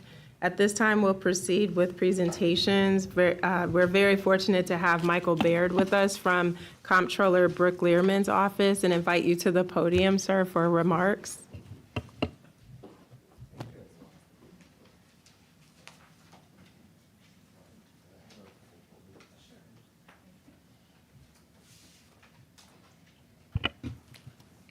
All right. How's everybody doing? Excellent. Well, is that okay? Wonderful. Well, good evening, Mayor James and members of the Bladensburg Town Council. My name is Michael Baird, and I serve as Comptroller Brooke Learman's Director of Intergovernmental Affairs. Tonight, I want to just take a few minutes to provide a few key updates on initiatives happening within the office. So, starting off, as our Comptroller normally likes to start off, we just want to establish the vision that our agency is guided by. And that is to work in partnership to create a state that is more equitable, more resilient, and more prosperous so that all Marylanders can reach their full potential. And we do that, and we bring that vision to life through three key priorities. One is implementing critical agency-wide improvements to help state government work better. Two, ensuring the resources of the office create opportunities for and make a positive impact on Marylanders' lives in the community, families, and businesses. And number three is ensuring Maryland is well positioned for responsible long-term economic growth and success. So through our agency, we are actively working on modernizing.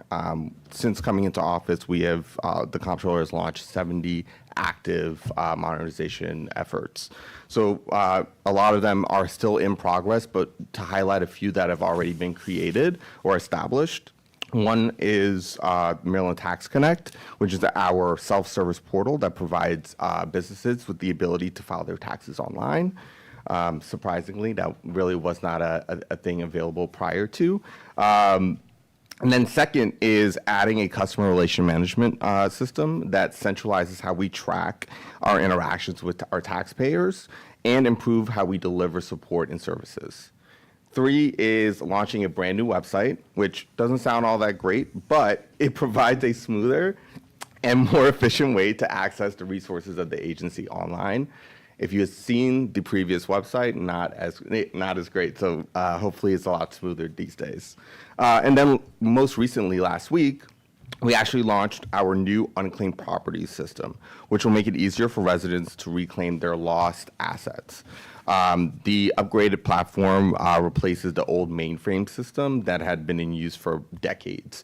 It now includes a temporary cloud-based system, which allows Marylanders to submit claims online for the first time ever, while also improving processing efficiency and transparency.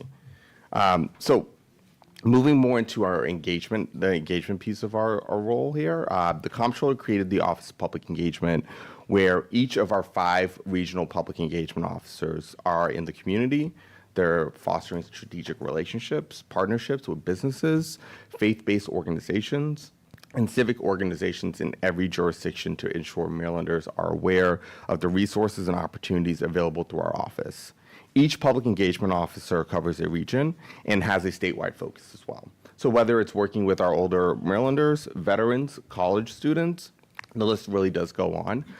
We also have a statewide public engagement officer dedicated to our new Americans and our immigrant community as well. The public engagement team is a great resource for nonprofits and other organizations here in Bladensburg to connect with, whether through tax season or beyond. We hope you take advantage of that resource and would love to make sure I connect you guys with our public engagement officer for Prince George's County when we're done. So moving forward, through our Office of Public Works, Policy, and Investments, our agency has worked to produce a number of data-driven reports.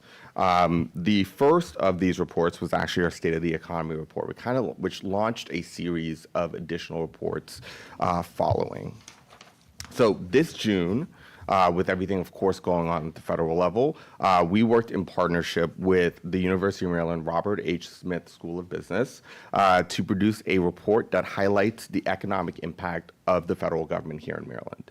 As many know, we have a very strong, tight relationship with federal government here in Maryland, given our proximity to the district. But a few key highlights from that report. At the time of release, the report found that federal government directed about $150 billion in assets to Maryland, and that's through federal wages, retirement income, contracts, grants, and direct spending. That also showed, the report also showed that about 229,000 Marylanders were actually employed by the federal government, whether it's through defense or non-defense civilian workforce, and 54,000 of those 229 actually live here in Prince George's County. We expect a follow-up of this report to be released later this month, which will show a variety of different scenarios. But we also will have an online tool that will be available for our local government partners to be able to interact with and map out the impacts directly to their jurisdictions. So stay tuned for that. The actions of the federal policy decisions including job cuts and funding reductions, have a real impact on everyday Marylanders. Our most recent estimates show that Maryland has lost 15,100 jobs since January. And at our recent September Board of Revenue Estimates meeting, our Bureau's director, Robert Rehrman, shared that federal employment has decreased in Maryland by at least 2,500 jobs in 5 of the previous 6 months. Now, he went on to state that Maryland could see at least 25,000 federal jobs lost if we assume the same rate of loss continuing throughout the year. So that's about 2,500 per month. It's important to note that job losses highlighted at this meeting did not include employees who have lost their jobs after the deferred resignation program, which ended September 30th, or Marylanders who hold federal jobs but are in other states. Not as smooth as you guys. I got to work on this. So the Bureau of Revenue Estimates, through the release of our 60-day report, so we are required, our office is required to produce a 60-day report anytime there are tax changes at the federal level to identify and analyze the impact. So we analyzed the One Big Beautiful Bill, or that budget reconciliation bill passed in July at the federal level. The report identified provisions in the bill that directly affect Maryland's personal and corporate income tax revenue. The Bureau's report also showed that the provisions in the bill, are expected to result in a total reduction of $117.9 million during FY 2026, and estimating about $71.4 million during FY 2027, and that's at the state level, of course. The Bureau of Revenue Estimates continues to, of course, monitor the state's economic and tax data changes, so that policymakers, both at the state and local level, can better understand the state's financial position and can use the data to inform future budget decisions. I would also like to note that they do these meetings 3 times a year, one in March, one in September, and then the next one will be in December. So keep an eye out, because that should have a much more clearer picture of some of the impacts. Last week, we actually released our most recent report on housing and the economy, which explores the relationship between domestic migration and housing. So a few key highlights from that report finds that between 2010 and 2023, Maryland lost a total of 2.3 million residents to other states. Now, we also received 2 million residents from other states as well. So we were looking at about a net loss of 300,000 there. What's worth also noting is that a third of that 300,000 were people that moved to Florida, like my parents. So prior to the pandemic, on a net basis, Maryland primarily lost older higher income residents. Since the pandemic, we've seen the net share of younger and lower to middle income residents leaving the state has increased. So, what's really to note here is that naturally, any level of outmigration from our state to others creates a strain on the state's finances. It also results in, of course, loss in tax revenue, both at the state and local level. So, we really want to make sure that we highlighted those in these reports. And these reports really do showcase the comptroller's desire to provide relevant and timely data for Marylanders and policymakers to understand key drivers of Maryland's economic health. I've provided a few one-pagers in your folders, but I also have some for residents here as well. If you'd like to take with you, I'll place those out. But wanted to also just say that you can find the full reports on, if you're interested in reading, on marylandcomptroller.gov/reports. We want to make sure that we provide the one page, which is a quick snapshot, but also provide you access to the full report as well, so you're able to read it. So with that, I just want to say thank you so much for inviting me to share some of the great work that we're doing at the Office of the Comptroller. If you ever need anything from our office, please know that I am a resource, and we look forward to continuing to work with you guys in partnership in the future. Thank you. Thank you, Mr. Baird, for coming in for those updates. And just really quick, because you mentioned the Bureau of Revenue estimates, which most residents I don't think are familiar with. Could you explain, what that is? I know you quickly said they determine the revenue for the budget, but who's on it? I know the comptroller is. So it's actually worth dictating that the Bureau of Revenue Estimates sits within the Office of the Comptroller. So they're essentially a team of economists that help to identify and track and analyze the fiscal health and situation of the state. The Board of Revenue Estimates, which meets 3 times a year, consists of the Comptroller, the State Treasurer, and the Secretary of Budget and Management. Thank you so much. Thank you. All right. We definitely appreciate you coming out. And then one thing I was thinking, Town Administrator, is we may want to, if we don't have it already, link out where we have our representatives on the county, state, and federal level, have the comptroller there with the link to her website. It is so much more user-friendly than it was a few years ago. And I love the reports that are available to us, especially for municipalities, to help us as we're thinking about budgeting for future years. So again, thank you. Please tell Comptroller Learman we appreciate her support, and we're here for her as well when she needs us. Thank you. Next, we will proceed on to the Patriotic Committee update with Ms. Renee Green, who I believe is online. Okay. Over to you, Ms. Green, if you can hear us. There. Good evening. Good evening. Thank you, Mayor James, Town Council, and staff and citizens. I'm Renee Green, the Patriotic Coordinator for the town. I just have a couple updates. Veterans Day will be Tuesday, November the 11th at 11 o'clock. We'll need to get a check to the American Legion for, I believe it's the $250. And that's going to be for the lunch. And I also request that we receive receipts from the American Legion for the lunch. The second one is Pearl Harbor Day is going to be Sunday this year, December the 7th. And there'll be a ceremony at 11 o'clock at the Pearl Harbor Memorial. Next year is going to be a big year for us. It's the celebrating the 250th anniversary of the country.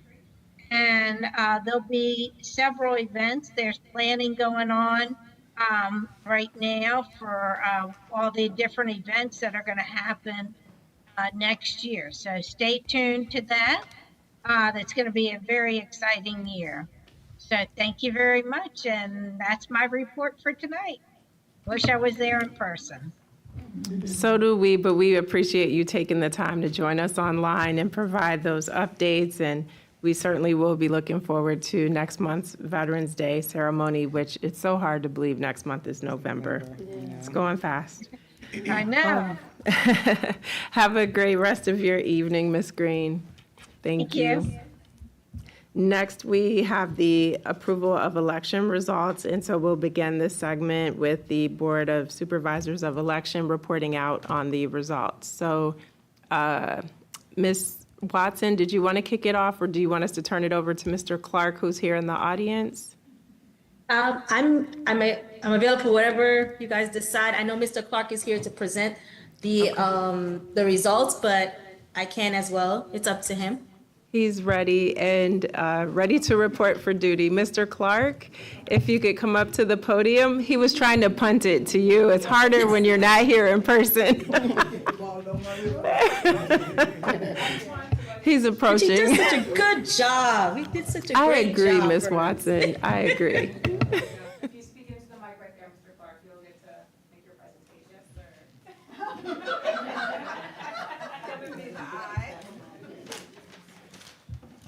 Good evening, Good evening. Mayor and Council. Thank you for the opportunity. You're going to have to get a little Oh, closer. sorry. Mayor and Town Council, good evening and thank you for the opportunity. Members of the community and members of the council, I also would like to thank you for having me. Okay. Let me get into it. They are not there so often. Okay, my name is Owen Clark, for those who are not acquainted with me. I'm a lifelong member of the community, 30 years plus, and I'm enjoying it. Anyway, I notice it's only 3 minutes I have, so I'm going to get to the point. On the 6th of October, the town council held its elections for the offices of mayor and for Ward 1 and Ward 2 members. The mayor had no obstacles in her way because she had no challenger. So, and the results for the election goes as follows.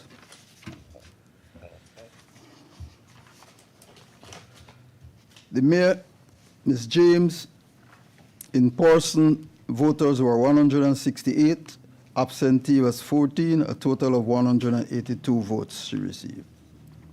Ward 1, Mr. Bridgman, in person votes 41, absentee votes were 3, total of 44. Ward 2, Ms. McBride, in person votes 32, absentee votes 2. Ms. Tina Brown for Ward 1, in person votes 95, absentee votes 12, total of 107.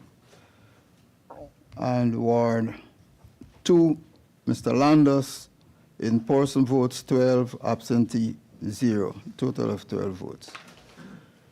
The winners like I said earlier, Mayor James had no opposition, so she went back. She was reseated to our position. Ms. Tina Brown, she was also a winner for Ward 1, and Ms. McBride was the winner for Ward 2. And those are the results of the election. Thank you so And I much, just- Mr. Clark. I would like to add to congratulate Ms. Regine for our cooperation throughout the process, and also the members who worked along with her, including myself. We have had a good session, and I think with a little bit more work, well, not work, experience, we might be able to do a better job where the election is concerned. Thank you very much for having me. Thank you, Mr. Clark. Thank you, Mr. Thank Clark you. and the Board of Supervisors of Elections. Again, this 2025 election went well. I'm very pleased with the with the things that we corrected, the improvements, the new process that we have implemented that will go on in the future. And I think, like Mr. Clark said, we just have a couple of little here and there things to tweak, but everything overall, this was a very good election, and I think nobody can go against the results of this election. Thank you. Thank you so much. And so I do want to thank Mr. Clark, Ms. Lundy, Ms. Mejia, Ms. Sojourner, and Ms. Saunders, who were a part of the Board of Supervisors or comprised the board, along with, again, Town Clerk Regine Watson. We appreciate all your work. And with the report provided tonight, Council, is there a motion to certify the election results for the 2025 election? So moved. Moved by Councilmember Brown. Is there a second? Second. Seconded by Councilmember McBride. Any comments or questions, Council, before calling the vote? Councilmember Brown? Yes. And I think Mr. Clark as well, but just for the record, it's Trina Brown instead of Tina. Thank you so much.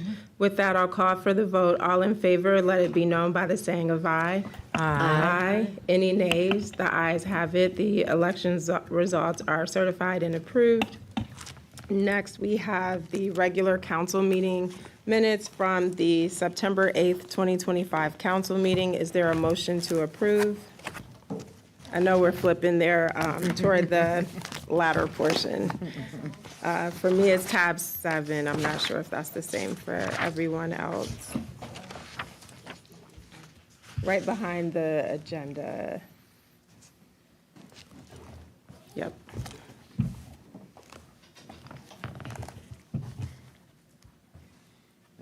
I looked at them. Oh, there, yeah, right behind there. Could you try to go a little further? Yes. The minutes. Should be further back. With the minutes. Maybe one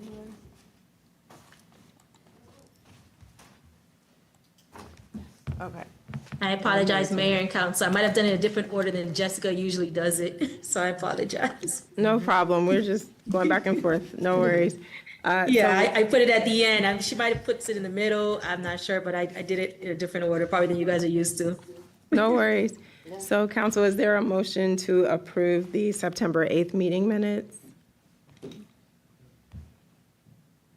So moved. Moved by Councilmember McBride. Is there a second? Second. Seconded by Councilmember Brown. Any corrections or comments regarding the minutes? Just one note, Town Clerk, on page 2, under New Business, item 8A, I believe it's, where is it? No, sorry, it's item 7, the update that was given regarding the maglev. Just thought it was important to note for the record that the town did oppose the maglev project. And so it's a part of the official minutes. That was the comment I had there. But that was a minor one. And then on the section with staff reports, just above that, on item M for the information memo, it should be adopting, where it says adopt. And then on the next page under council reports, it refers to the Harrison Park, which should be Harrington Park. And then recognize Westmore, just respectfully, that should be Governor Westmore for his contributions. And I think that was it as far as the things I noticed. Did anyone have any other edits to the minutes? Okay, so with that, I'll call for the vote to approve the minutes. All in favor, let it be known by the saying of aye. Aye. Any nays? The ayes have it. Thank you so much. Next, we are at the point on the agenda where we get into public comment, where we get to hear from residents. Sorry. I thought it was on, yeah, okay. Oh, my goodness, I did move past it. Thank you. So going back, before we get to public comments, I do apologize. Town Administrator, I'll turn it over to you for the recognition of staff.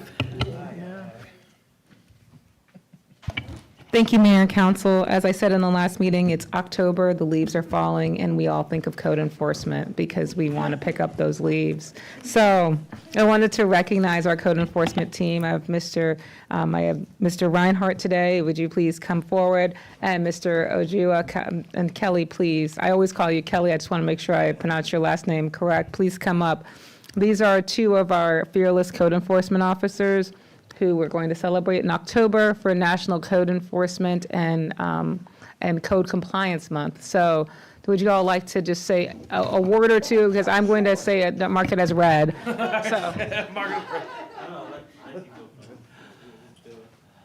First off, I want to thank the mayor and council, but I really want to thank Mr. Wade. He can't be here tonight. And Mr. Osuji. If it wasn't for these two gentlemen, they make my job so much easier. So I really appreciate everything they step up and do and help out. But again, thank you for the recognition. And Mr. Osuji, would you like to say anything? Just thank the town for their support. We'll continue doing the good job. Thank you.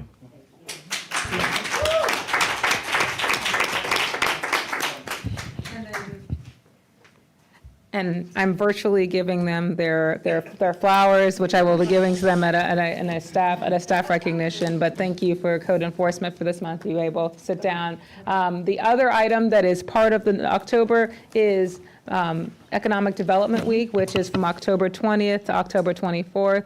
I'm going to again note that the reading of these this resolution is read, but what we are trying to do is build up our economic development base. And so this resolution celebrates economic development in the state of Maryland and especially in Bladensburg. So Mayor and Council, thank you for the time. Thank you, Town Administrator. And just to echo the sentiment, we do appreciate the work of the Public Works team. You are a very small. Code enforcement. Code enforcement, sorry. Code enforcement team, you are a small group of three, but you're mighty in terms of the impact that you have. And what's also remarkable is the way you're able to cultivate relationships with the residents and business owners and really open up the doors for collaboration, conversation, and times when there needs to be enforcement. So we appreciate that. And Town Administrator, did you want Madam Clerk to read the full resolution into the record, or did you want to do that? I'll read the titles of both of those into the record, and then because they're posted, as the town attorney has noted, that we can accept them as fully read. So let me read both titles, and I will read the thing. 1 second. I'm getting back to my computer. Got it. I'm okay. I got them up. Oh, Vito, you're gonna beat me at this. Just in case you need it. Okay. Yeah, his internet is faster. Okay, I got it. So, Resolution 05-2026, a resolution to the mayor and town council declaring the month of October 2025 as National Code Compliance Month and Code Enforcement Appreciation Month. And again, just the simple phrase is, whereas the town has, that code enforcement is an essential function that supports the health and safety of the overall vitality of the community. This resolution supports and recognizes our code enforcement team. This 20th day of October, 2025, passed by the mayor and council. If you'd like to, then you can adopt it as a vote, or you can just note it as read. Yep, we'll go ahead and formalize it with a vote. So council, is there a motion to approve resolution number 05-2026? So moved. Moved by Councilmember McBride. Is there a second? Second. Seconded by Councilmember Brown. Any comments or questions regarding the resolution? Hearing none, I'll call for the vote. All in favor, let it be known by the saying of aye. Aye. Any nays? The ayes have it. The resolution passes. And again, thank you to our code enforcement team. The second resolution is Resolution 006-2026, a resolution of the Town and Council of Bladensburg declaring and celebrating October 20th through the 25th Economic Development Week in Maryland. Whereas the Town of Bladensburg is an active member of the MDAA, which is the Maryland Development Association, a nonprofit that supports economic development, we'd like to declare this week, which is October 20th through the 24th, Economic Development Week within the state of Maryland. This is ready for your passage and approval. Thank you so much, Town Administrator. Council, is there a motion to approve resolution number 06-2026? So moved. Moved by Councilmember Brown. Is there a second? Second. Seconded by Councilmember McBride. Any comments or questions regarding the resolution? Hearing none, all in favor, let it be known by the saying of aye. Aye. Any nays? The ayes have it. The resolution is passed. And now I think we've completed presentations for tonight. So with that, we will move on to public comments. Thank you to our residents who have signed up, and you want to call them out? Okay. We have two residents for record this evening. The first one is going to be Miss Paula Ayers. Oh, my. This is a treat. Let me tell you, Ms. Paula is probably the most dedicated volunteer for the Women's Auxiliary for the Volunteer Fire Department. And she has been at it for over 50 years. You're 52 to be exact. And typically for Women's Auxiliary, you all meet on Monday nights, so you can't be here, but you've changed the meeting, so now she's here for the first time in years. Over to you, Ms. Ayers. This mic, right, Sean? Nope. Can everybody hear me? I live at 5505 Doris Court, which is next door to the mayor. So I have a few issues with 57th Avenue. When you come out of Doris Court and make your left on 57th, there's two parking spaces that are marked no parking. Then there's one in the middle, there's parking. You cannot see around a car when it's there. When Elizabeth Seaton's in session, some of the cars parked there. They're never ticketed, and I've made that complaint to code enforcement. My understanding went to Public Works, but that's been over a year and nothing's been done. That's my number one. Number two is the school. When people come out of that school, they're trying to make a left. From 450 all the way down to 57th Avenue, it is bumper to bumper traffic. You can't make a left. There's been accidents after accidents. Kids are walking all over the place after the crossing guard is gone. I think that the school maybe should be contacted and tell everybody to make a right. And the third is the vans that pick up these kids at the high school. They come flying through where we live. Ours is private property. So there's kids out there playing. I have a granddaughter. There's other kids down. They come through Doris, they go down Mary A, then they swing to Joyce to get to the stop sign to hurry up and go where they're going. And it's really a safety hazard. So I'd like maybe the police department to do something about all this traffic. It's awful. I mean, I belong to the fire department too, so, I mean, it's really a safety hazard. And all these kids walking up and down the street, they walk in front of you when they're out of school.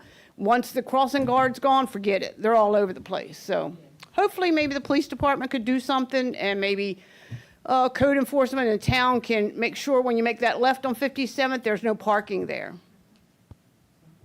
Okay, thank you. Thank you. That's her honey-do list. Thank you. We'll start with these three for now. Thank you, Ms. Ayers. And our next resident? And Mayor, our next resident's going to be Miss Susan McCutcheon. Okay. She gets a minute and a half. No, just kidding. Just kidding. Just kidding.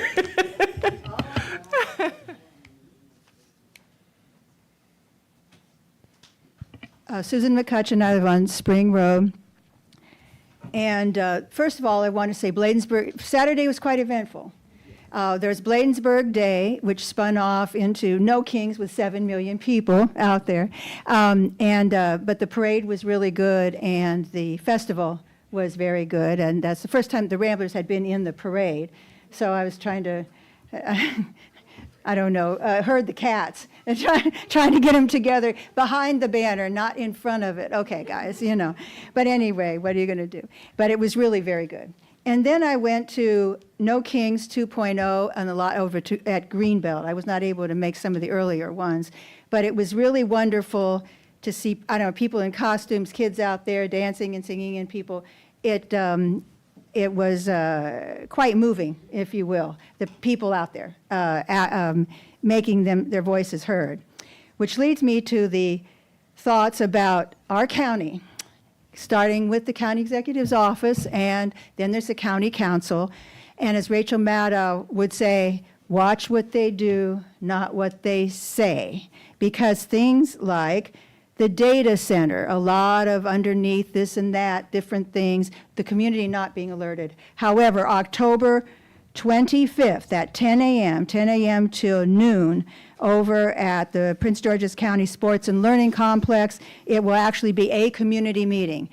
It was noted earlier, rightly, by one of the council members that it's kind of on a pause right now.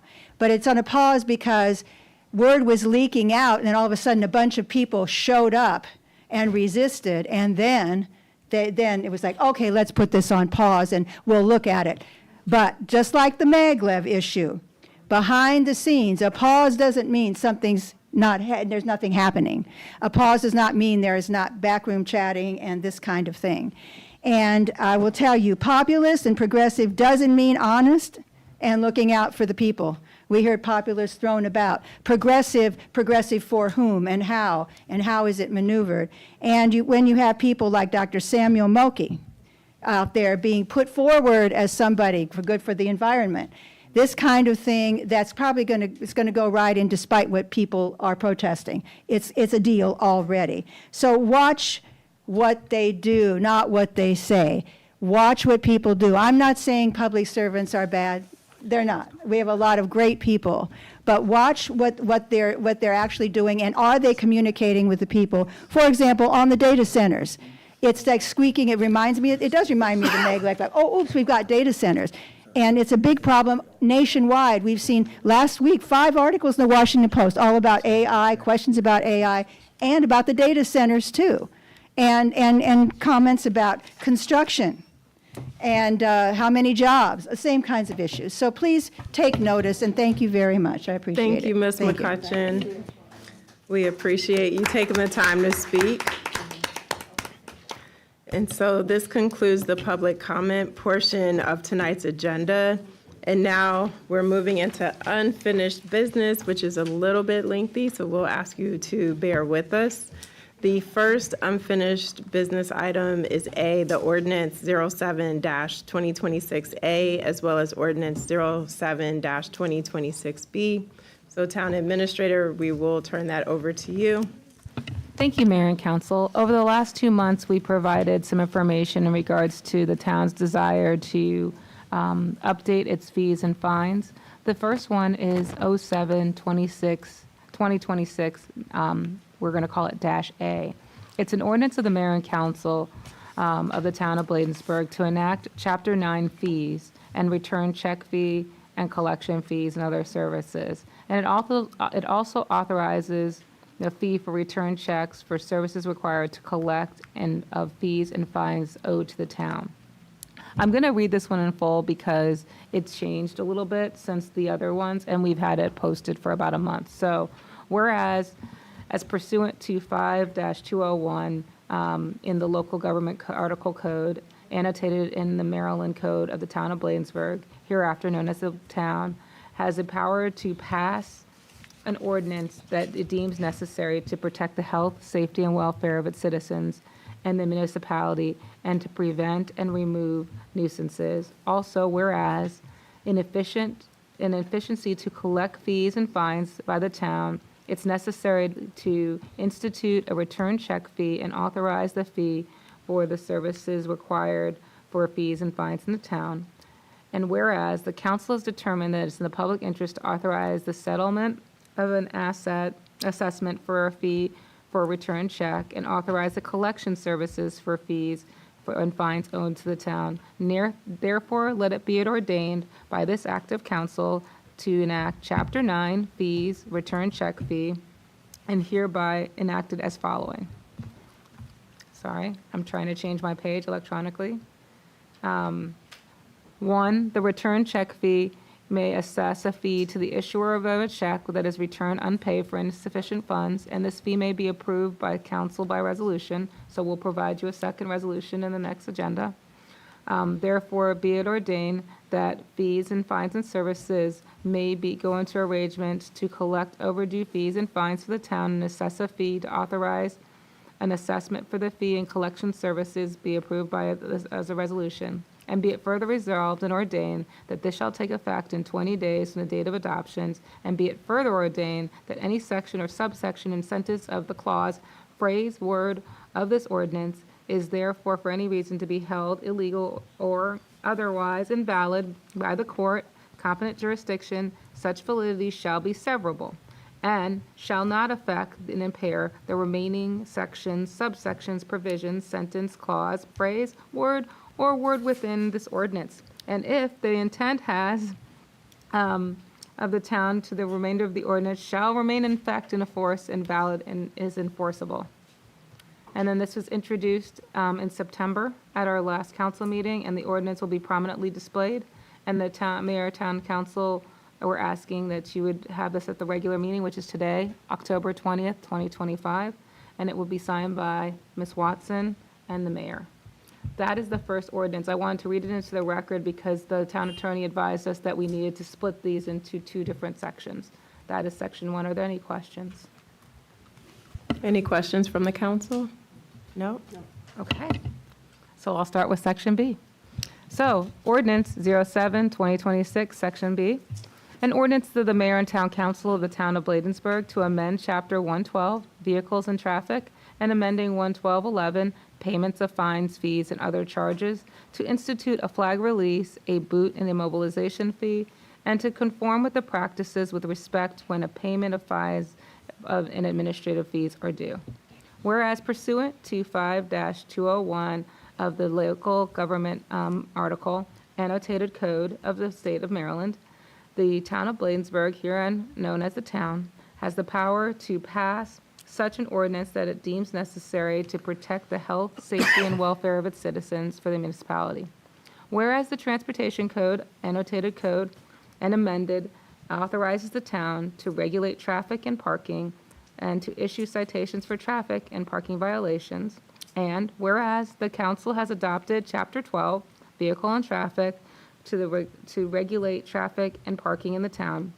And whereas the mayor and town council have deemed it in the public interest to amend Chapter 12, Vehicle and Traffic, to institute a flag release, boot immobilization fees, and others to conform to the practice in respect to the payment of fees and fines. Now, therefore, it be resolved, ordained, and acted by the town council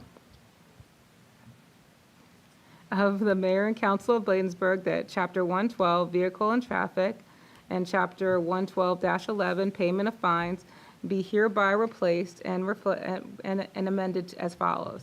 Payment of fines and fees.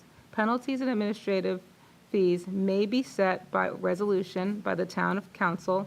B, fines and administrative fees may be before the required date on the citation notice. If a payment is not received on or before the date required, and then there's a strikeout, because it's striking out 15 days within a warning period of 30 days for parking citations, it will double, which is what we mentioned before. And vehicles which are impounded, attached, will be released until the fees and administrative fees and other related expenses are paid. A vehicle registered in the state of Maryland is subject to the state's flagging program for all unpaid fees and expenses paid. A fee is required to be paid to the town to release the registration flag.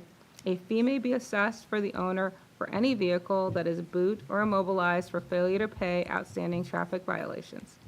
And be it further resolved that with this ordinance, it will take effect in 20 days from the adoption, and be it further resolved that any section, subsection, sentence, clause, phrase, word of this ordinance for any reason shall not be held illegal or otherwise invalid by the court or competent jurisdiction. Such validity shall be severable and shall not affect and impair the remaining sections, subsections, purposes, sentence, clause, phrase, or any included within the ordinance. It is being, in the intent of the town, the remainder of the ordinance shall be remain enforced and valid and enforceable. Introduced September 2025 and adopted today, October 20th, 2025. Witnesses will be the town clerk, signed by the mayor. Thank you, Town Administrator, for reading both ordinances. Council, based on the information provided, is there a motion to adopt Ordinance 07-2026A? I so move. Moved by Councilmember Dixon. Is there a second? Second? Seconded by Councilmember McBride. Any comments or questions regarding the ordinance?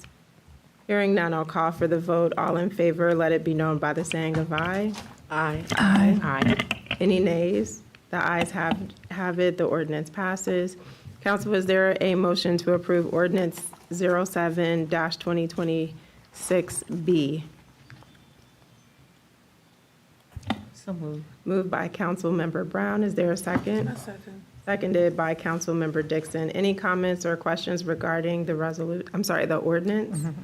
Hearing none, I'll call for the vote. All in favor, let it be known by the saying of aye. Aye. Aye. Any nays? The ayes have it. The ordinance is approved and shall both take effect 20 days from today. Next on the agenda, we are under new business, and first on the list is ordinance number 08-2026. This is regarding codifying the public process for the FY 2027 budget planning. So Town Administrator and Mr. Tonelli, will turn it over to you. I'll go ahead and take this one. Give Town Administrator Michelle a break. This is similar to what Town Administrator brought to the Mayor and Council last year. This codifies the dates for the planning and adoption of the FY 27 budget and the budget process, hearings and everything else. We discussed the dates at the work session, and those are listed here as an attachment, and this will be the first read of the ordinance tonight, and if approved, they'll be for a second read and final passage at the November meeting. So if it's okay, I can just go ahead and read a summary of the ordinance. That would be perfect. Okay, so ordinance number 08-2026, an ordinance to enact the fiscal year 27 budget process and codify the town council and public participation process. Whereas the town of Bladensburg operates on an annual budget cycle that includes public engagement, review, and approval of its financial plans for the upcoming fiscal year. And whereas the town intends to formalize and streamline the budget process by enacting an ordinance that codifies the involvement of the town council and the public, providing clear timelines and processes for the review and adoption of the fiscal year 27 budget. And whereas the town administrator is committed in presenting the structured budget schedule to enhance transparency, address budgetary concerns early, and ensure that the town's financial planning is comprehensive and efficient. And what follows is the budget process and timeline, which we discussed during the work session. And as I said, the effective date shall take place within 20 days after its passage, assuming it's passed on the first read tonight, and second passage will be at the November Mayor and Council meeting. Thank you for that, Mr. Tonelli. So again, the second reading will be at the November meeting, and then at that time, the council can vote to proceed with this particular plan. Any questions or comments from the council regarding Ordinance 08-2026? All right, we'll move on to Ordinance 09-2026. This is a budget amendment, so we can get these vehicles out of our parking lot, outfitted, and in the hands of our beloved officers. So Acting Chief, we'll turn it over to you.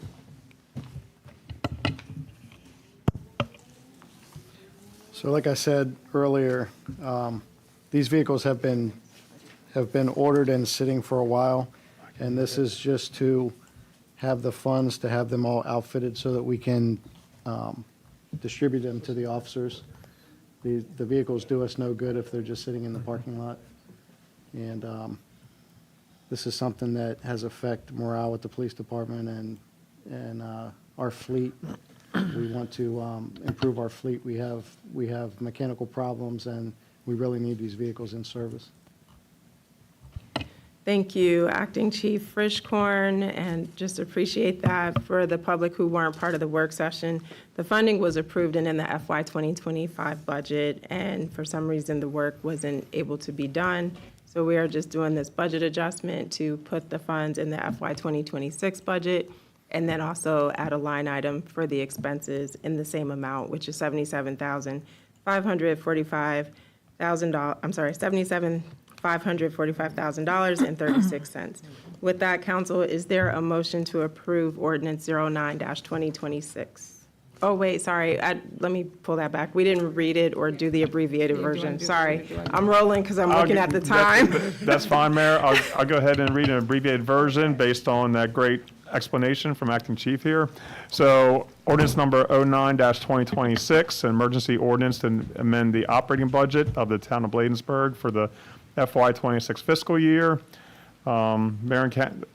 The mayor and council of the town of Bladensburg have determined that it is in best interest of the town to pass this budget amendment ordinance on today, October 20, 2025, to increase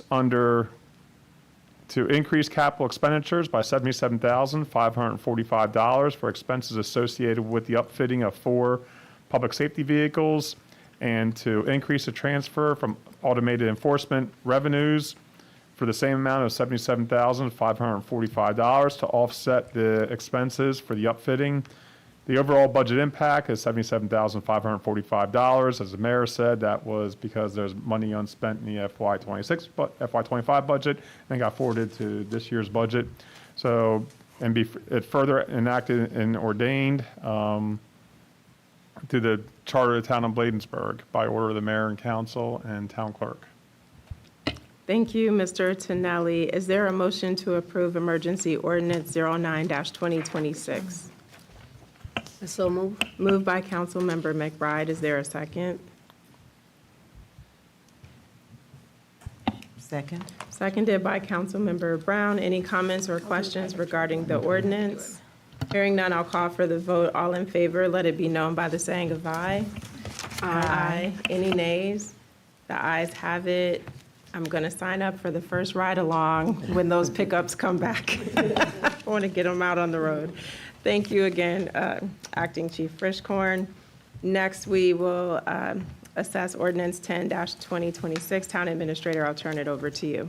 Thank you, Mayor Council. This is an ordinance 10-2026 for the fiscal year budget 2026, an amendment that is related to MNPCCC FY 26 project charge program funding for community programming expenses for the amount of $50,000. This is an emergency ordinance to amend the operating budget of the town for the fiscal year 2026 from July 1st to through June 30th, 2026.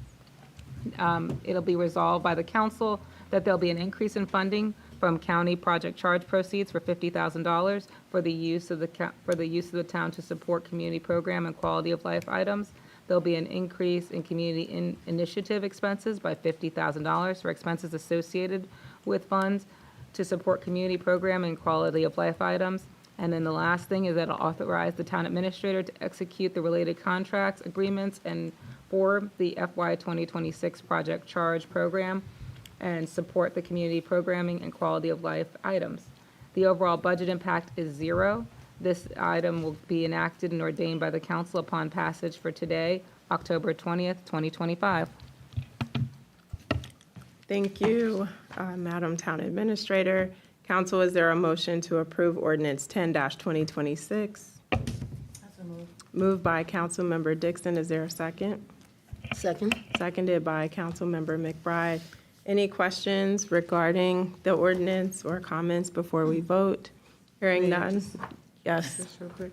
So, Mrs. Bailey Hedgepeth, so this is contractual agreements, not grants, right? That's the one that's not That's the grants, one. right? Yes, ma'am, it's not a grant, it's project charge. So what that means for our residents, as we said in the work session, is we have to spend the $50,000 or up to that amount, and the MNC PPC will reimburse us for those funds. And it has to be spent on the supported, aligned, well, whatever we spend it on has to align with the Maryland National Capital Park and Planning's mission. Correct. That's correct, ma'am. Any other questions? Yes, Councilmember Dixon. Thank you, Madam Mayor. First, I want to say it's a great opportunity to enhance the community with this fund, but I do have like one question. Can these funds also support youth focused and the senior wellness program? Yes, ma'am. Those are the type of programs that should be eligible and are programs that we will be submitting for project charge funds. So it's not limited to the recreational activities? No, it is not. As long as it meets the purpose of the Maryland National Capital Park and Planning Parks Department, it will be, so senior and youth and all those kinds of fun, there are things that are part of their goals. Thank you. Back to you, Madam Mayor. All right, thank you. With that, I'll call for the vote. All in favor, let it be known by the saying of aye. Aye. Aye. Any nays? The ayes have it. The ordinance has passed. Next is Resolution 03-2026. This is regarding a watershed assistance grant program with Chesapeake Bay Trust. Town Administrator, will turn it back over to you. Thank you, Mayor and Council. I was a beat behind you. So this is Resolution 03-2026, a resolution authorizing the town administrator to apply for Chesapeake Bay CPT funds on behalf of the town for the Watershed Assistance Grant Program, an amount to not to exceed $100,000. The town has applied for this grant funding before. The application is essentially moving forward with the design products to restore the bay and improve the overall water quality of the town of Bladensburg. What we're asking for is the town's approval so that we can move forward on this grant application, and a copy of this a copy of this resolution will be attached. So I'm asking the town council to approve the resolution as read and as written for 03-2026. Thank you so much. And given we discussed this a bit in the work session, I'll go ahead and call for a vote to approve resolution number 03-2026. Moved by Councilmember Dixon. Is there a second? Second. Seconded by Councilmember McBride. And again, as we discussed in the work session, we've already have ideas in mind in terms of where this can be impactful in Ward 1 particularly because of the flooding issues in the business area. So we'll obviously provide more information on that as we move forward. I'll now call for the vote. All in favor, let it be known by the saying of aye. Aye. Aye. Any nays? The ayes have it. Next is Resolution 04-2026. This is for CDBG funding for PY 52. We're all going to knock on wood because we've been on a roll here. Town Administrator and Madam Clerk, I'll turn it over to you. This is a resolution, and I'll let Madam Clerk discuss a little bit more about the project. I'm just going to read it into the record, Madam Clerk. A resolution authorizing the town administrator to apply to Prince George's County Housing and Development on behalf of the town of Bladensburg for community block grants for fiscal year or PY year, program year 52 for infrastructure projects. The town of whereas the town of Bladensburg and the town council have approved submitting this application in the past to DCHD. We are asking for your approval again for PY 52 for similar projects. Ms. Watson can maybe provide additional information. I'm done with the read-in. I'm asking for the approval of, again, 04-2026. I need my readers on with this, sorry. And so, thank you. No, Mayor and Council, we just wanted to add that in PY 51, Supervisor Hall and I, we've done very well with this CBG grant and going out and getting RFPs and being able to really use all the funds that we've been given. We're looking forward to applying for PY 52 and also being able to get those funds and using it to improve the town of Bladensburg. As Michelle mentioned earlier in the work session, we're at 75-80% done with the work, and we're looking forward to getting 100% completion and having a report, and that we can look forward to saying, hey, these are done, our streets are looking better, and looking at some ways that we can use these funds for other improvements somewhere else. That's great. Thank you, Madam Clerk. And again, we appreciate your hard work along with Supervisor Hall on the funding that we've been getting from CDBG, working with the engineers and contractors to move them along. The efficiency that you guys have shown is tremendous, because I think it was the last cycle where we had enough left over that we could do some additional work. And so just having that sort of foresight and negotiation skills has really been a benefit to the town. So with that, Council, I would ask for a motion to approve Resolution 04-2026. So moved. Moved by Councilmember Brown. Is there a second? Second? Seconded by Councilmember McBride. Any comments or questions regarding the resolution? Hearing none, I'll call for the vote. All in favor, let it be known by the saying of aye. Aye. Aye. Any nays? The ayes have it. Thank you very much. The next item, let's see, this is for November, the ambulance staffing stipend. Yeah, Mayor, I was So- going to ask if you continue that to November unless the council wants to discuss it further in this session. Agreed, yes. So we did talk about moving that to November. And then same thing for the commercial real estate services. That brings us up to approval for contract with consulting specifically for economic development support. And the staff recommendation is JH Consulting. Town Administrator, I'll turn it over to you. Hello, Mayor, Council. This is a council approval for a contract with JH Consulting. In the last session, there were some questions that were asked in regards to the comparison of costs between JH Consulting and other vendors. When we mentioned the issue that we found is that I am tongue-tied. I'm tired. I'm starting to fade.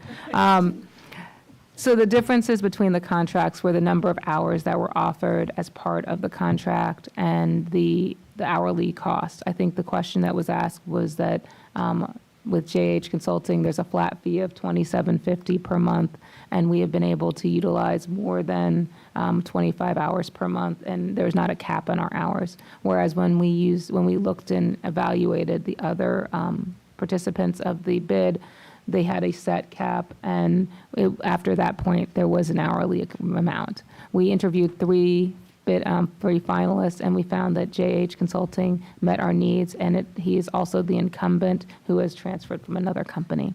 Mr. Hawkins has worked with the town for the last 2 years as our economic development manager on a part-time basis, and to be honest with you, we've been able to call him at any time of the day to get information any day of the week to set up meetings. So he's been very flexible. And that's the reason why staff is making the recommendation for JH Consulting of the firms that were interviewed and reviewed as part of this RFP process. Thank you. Thank you, Town Administrator, for that overview. Council, with that, I would ask for a motion to approve the contract with JH Consulting Services for economic development support. Is there a motion? Moved by Councilmember Dixon. Is there a second? I have a question. Was that one? We have to move it No. past the first and the second, and then we'll put it Okay. on for discussion. Yes, ma'am. So, Seconded? second. Okay, seconded by Councilmember McBride. We're all tired, don't worry. Okay, now for discussion, Councilmember McBride has a question.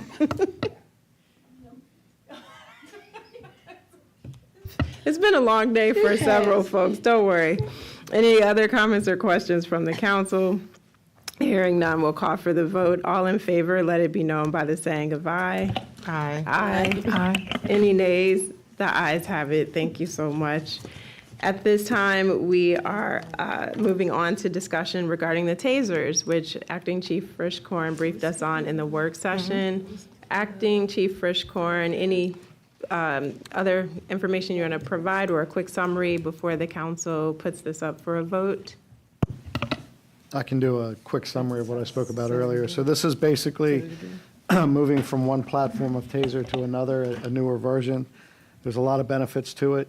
It comes with a virtual reality component that allows the police department to adhere to current Maryland law under the public safety article for de-escalation and scenario-based training. It comes with a bundle in the contract that covers any of the probes that we use for the TASER, there's extended warranty on the TASER, the batteries, the equipment. We get a TASER suit that we can use for scenario-based training. This helps to reduce liability for the town because the virtual reality system that we use with the TASER 10, that helps the officers be more accurate with the TASER and be able to de-escalate and handle situations. The TASER is very important to us in that that's another less lethal force option that the police department has, and I'd like our officers to be equipped with the most current version. And there's a lot of additional capabilities that the TASER 10 has that the TASER 7 doesn't have. And just as far as the contract, we received a better contract than if it was under state contracting, and there was a savings of $57,285. And this is a 5-year contract, which locks in the pricing. The pricing typically goes up 8 to 10% each year without a signed contract. That's all I have. Thank you for that summary. You said that's all I have, like that was nothing. We appreciate the summary and encourage residents to review the work session if you'd like more information. At this time, council, is there a motion to approve the TASER contract with Axon Enterprises? So moved. Moved by Councilmember McBride. Is there a second? Second. Seconded by Councilmember Brown. Any questions or comments for Acting Chief Frischkorn before we call the vote? Yes. Acting Chief Frischkorn, as I stated earlier, the training suit and whether or not the officers actually have to be tased as a part of the training. No, that's not a requirement as part of the training. The suit, when you use the suit, there's non-conductive wiring that are used in the probes. They're special for the suit so that when you use them, there's no electrical shock that the officers get. It's merely for placement of the probes to make sure they're aiming the device properly and utilizing it properly. Thank you. All right, any other questions? Hearing none, we'll call the vote. All in favor, let it be known by the saying of aye. Aye. Aye. Any nays? The ayes have it. The motion passes and the contract is approved. Next, we have the approval of services with BOW Collective for a total amount not to exceed $10,000. Town Administrator will turn it over to you for a brief summary. Okay, sorry, I'm tired. be looking at. Mayor Council, so this is an agreement with the Bow Collective in amount to not exceed $10,000. This is a female nonprofit that is working to empower women and others in entrepreneurship. The cost for this training is covered by a grant from the FSC First, and the reason why it's being brought to council because $10,000 exceeds my limit to enter into a contract It's fully funded by FSC First, and I'm asking the council to be able to sign this contract so that we can move this forward this fall/winter. Thank you, Town Administrator. I'm really excited about this opportunity to help women entrepreneurs, particularly because we're an all-women council. I think that is a very good initiative for us to be putting forth at this time, especially given economic uncertainty for many of our residents, given federal government cuts and other economic conditions. Some of them are being forced to be creative and start a business in this climate. So with that, Council, I would ask for a motion to authorize the Town Administrator to enter into a contract with BOW Collective for a total not to exceed $10,000. So move. Moved by Councilmember Brown. Is there a second? Second. Seconded by Councilmember McBride. Any comments or questions from the council before we call the vote? Just to be clear, did you say it was a grant? Mr. Michael, okay. Yes, ma'am. It's a grant that we received from FSC First. They are a local nonprofit that gives grants for various economic development projects. And actually, this is something that Mr. Hawkins brought to the town. So yes, it's completely paid for by the grant. Thank you. Fantastic. All those in favor, let it be known by the saying of aye. Aye. Any nays? The ayes have it, and the motion is approved. Next, we have Police Department staffing approvals and updates for the COPS grant funding. So I imagine this is a combo? Yes. Okay. Let me, sorry, I'm stuck looking at my phone. I'm sorry. All right, so, okay. Let me start from the beginning. So the town received money for a COPS grant, which is a grant that the council approved last year in FY 2025. Part of the COPS grant is the fact that it adds and augments staffing to our existing base. So we received funding for 5 additional officers. As part of the budget last year, we were going to try to add at least 1 officer last year, which we did not have the funds to do. And we are continuing to pretty much hold off on adding new officers until we can get into a better fiscal situation. Well, as part of this, the grant manager, Mr. O'Connor, wants us to start to codify what our thought process is in a council meeting. So I'm going to read this item to you a little bit so that I can provide it on the record, because part of this is about the minutes and the record. So I'm going to kind of put that so that I can try to give you a little bit more of so the item is kind of lengthy. And Town Administrator, I think it's also for reporting purposes. Correct. Because the federal government needs to see progress. Yes. In this regard, so the funding isn't approved. So it's for all those purposes. That's exactly. So town staff is going to recommend the approval of the frozen positions funded staffing changes consistent with the FY 26 budget in recognition of the slowing economic conditions. These modifications to the town police department and staffing are going to be codified by council. The following updates are going to be associated with the COPS grant. Number 1, the deletion and freezing of the deputy chief or major position. This will remove and freeze this position from the town staffing pattern for FY 26 through FY 28. Secondarily, the freezing of vacant positions to maintain the freeze of 1 police officer and 1 sergeant that were vacated in Q1 for just fiscal year 2026. The addition of 5 officers' positions COPS grant funded. Adding 5 police officers supported by the COPS grant as approved by the town council in FY 25 to the staffing pattern of the town of Bladensburg. These positions are federally funded at approximately 38% through the Department of Justice and will be filled incrementally over the fiscal years 2026 through 2028, if possible, in 2028. The town council will approve these changes through annual budget process and budget adjustments as funds are available. So again, this allows you to add them as you need to, but it puts this on the record. The town, again, when we received the community-oriented COPS grant, we received an award of 1.625, which is approximately, of which approximately 625 is reimbursable. This item reflects the budgetary and staffing necessary to implement the grant and the structure.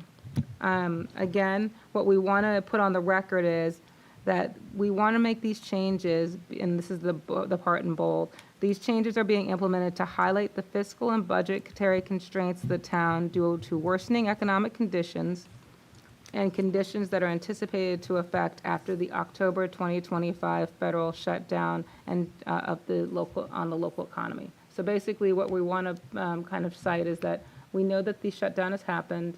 It's going to have long-lasting effects on the economy, and we don't know what those are. So what we want to do is, in some ways, put this on the record for the town council. We furthermore want to, again, note those frozen positions, note the positions that are currently vacant that are being frozen for 26, and then the fact that we have an attachment, which is the org chart that shows all of the funded positions that we have. We also are showing that we've lost 2 officers through attrition, but that those positions are vacant. They've been recently vacant in September and October, but that we would refill those positions. So I want to make sure that I'm being really transparent with all these things. We're not saying that all vacant positions are frozen. We're not saying that we're really basically saying there's certain positions, which are the deputy chief position and the 2 positions that were vacated in Q1, but they're only frozen for 26. The vacancies that are occurring now are vacant, but they will be filled, and the 5 positions that are the COPS grants will be filled as the council approves them. I just want to make sure that that's clear, and those are what our consultant or our grant consultant has asked us to put onto the record. So the council action would be confirming the information that I've provided today to the council, and us codifying that in our minutes and adding this piece of information to our file for the COPS grant. Great, thank you, Town Administrator. Are there any questions for the council before we move to a vote? All right, so is there a motion to accept the staff recommendation for approval of the frozen positions of the deputy chief and the 2 officer positions as identified here in the summary, along with approval for funding the staffing positions under the COPS grant consistent with FY 2026 budget in recognition of slowing economic conditions? Is there a motion? Moved by Councilmember Dixon. Is there a second?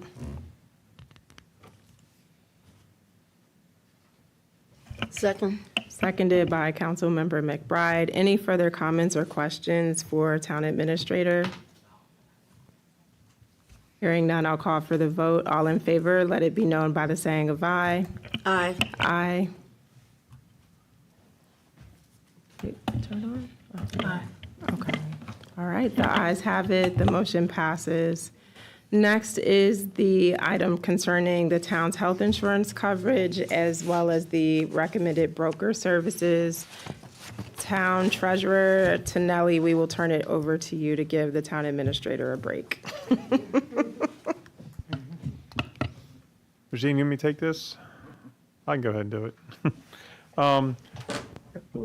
We put an RFP out for the broker services and also for the health insurance quotes for the upcoming year. And we received proposals back from our current vendor along with some others. And I'm trying to pull these up right now. Regine, do you have these in front of you? One second. I do. Yeah, I do have it in front of me. So we had two companies. Our NFP was one of them. And I thought I had it up. And then Surety was the second, sorry. Did you want me to finish, Vito? Yeah, please. I'm sorry, I lost No mine. worries. No worries. So we had 2 people, 2 brokers that answered the RFP.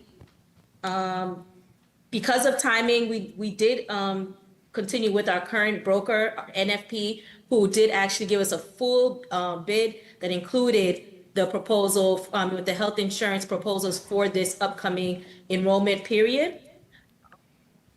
As Vito mentioned earlier in the work session, there was an increase, but we did budget for an increase. So we are approving for the Care First and NFP to be the renewal company that we use in the broker.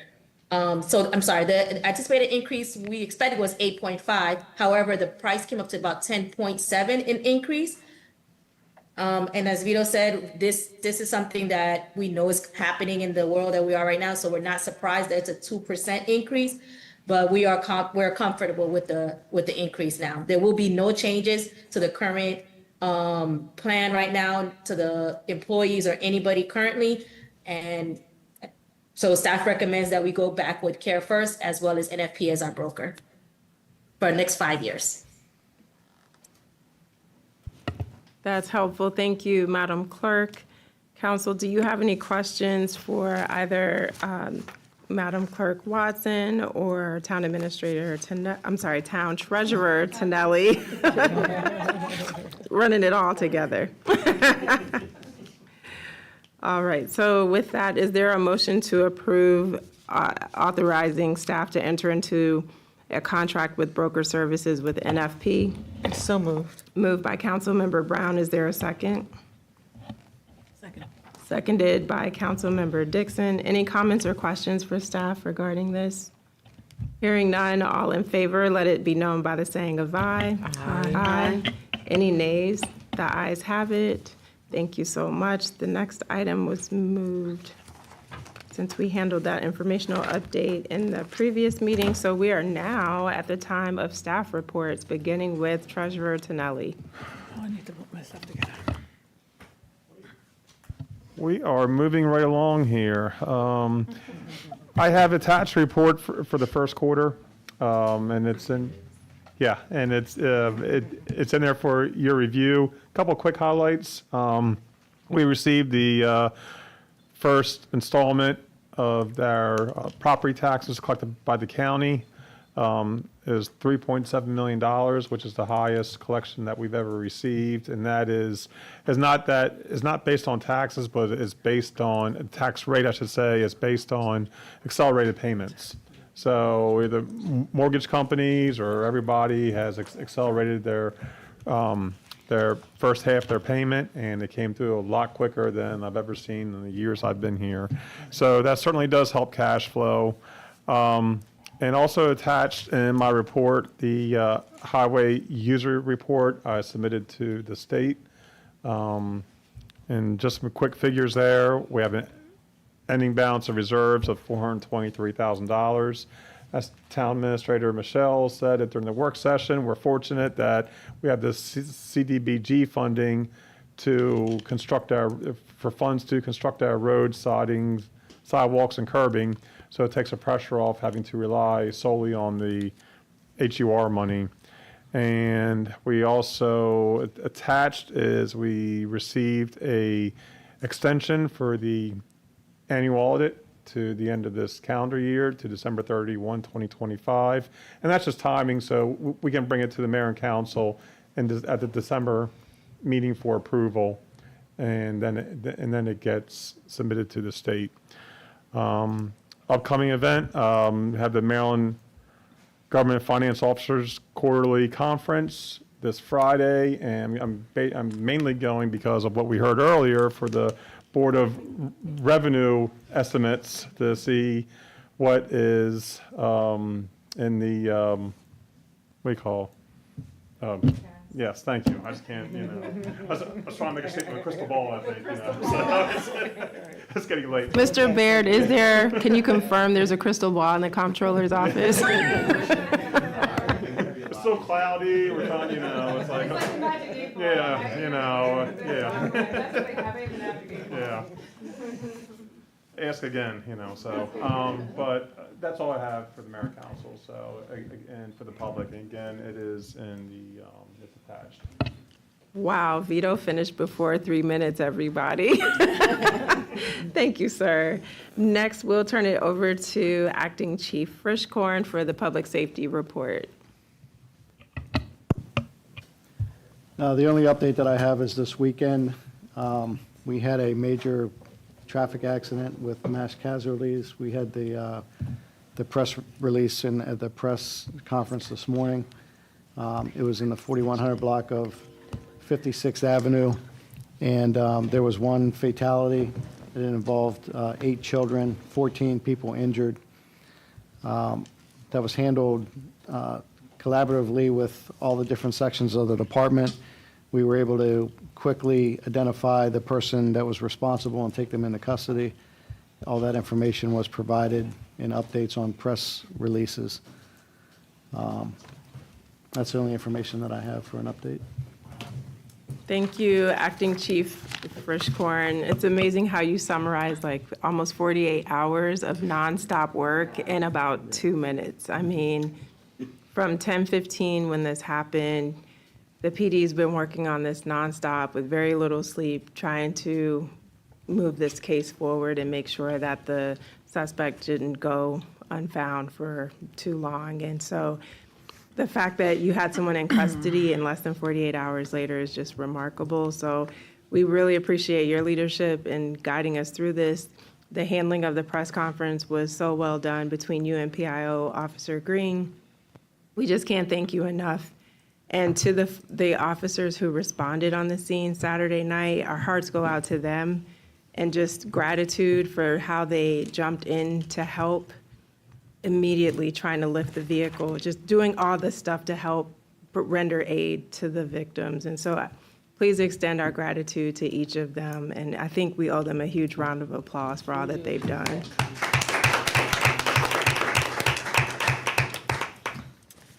So with that, Acting Chief, on a totally unrelated topic, normally the PD will report out on upcoming events. I think you have some big thing happening next week for children in costumes or something.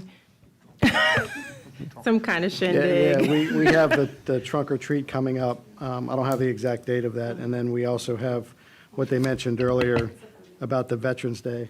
I'm sorry, the 30th is trunk or treat. And then the Veterans Day coming up, and then in December, what they mentioned earlier, the Pearl Harbor Day. Tomorrow, we also have an event in Elizabeth Seton in the evening. Thank you for that reminder about Seton tomorrow evening. Appreciate that. Okay, thank you so much, Acting Chief Frischkorn. Next, we'll turn it over to Code Enforcement. And it is going to be the 30th at the community center. So just to make sure that everybody knows the location where the trunk or treat's going to be at. Update from Code Enforcement. We actually had a strange call this year. Strange call this past month. We got requested by the Department of Natural Resources to go over to the Bladenwood condominiums to assist them locate a rabbit fox. We were able to locate the rabbit fox with Department of Natural Resources, and it was euthanized on site. Wow. Other than that, we've had an uptick in signs on telephone poles this month. If you do see anybody putting signs up on telephone poles, please just get a tag number so we can do the investigation. Because it seems like a lot of times we're taking them down, we go around the block, and they're right back up. And again, just also a reminder, there are still a few election signs out. I just want to remind whoever has election signs out just to please get them down also. And just going to keep it at that. If there's any mayor and council have any questions, or please feel free to reach out to us. And again, thank you guys for recognizing our staff and myself. Thank you. Thank you, Officer Reinhardt. We appreciate those updates. Next, we'll turn it over to Madam Clerk, Regine Watson. Yes, Mayor. Just quickly, I'm going to be very quick with my report. It is online. I just really want to thank Ray for his help. We talked about election a lot, but he really helped me. I couldn't have done it without him getting up early. I just wanted to thank him for that, and also his hard work on Bladensburg Day. Everything else in my report is online just to save time. Thank you. Thank you so much, Ms. Watson, and we echo those sentiments of gratitude to Mr. Jeffries. Next, we'll turn it over to the town administrator. Mr. Hall's report is in the packet. I was but gonna- Did you want to mention anything? Yeah, that's what I for was going to him? do, is mention his Okay. report. So thank you, Mayor. So what Vito, I think, point out the biggest highlight is that due to critter activity, the Public Works has repaired several holes in the Bostwick House. And we just like that line, due to critter activity.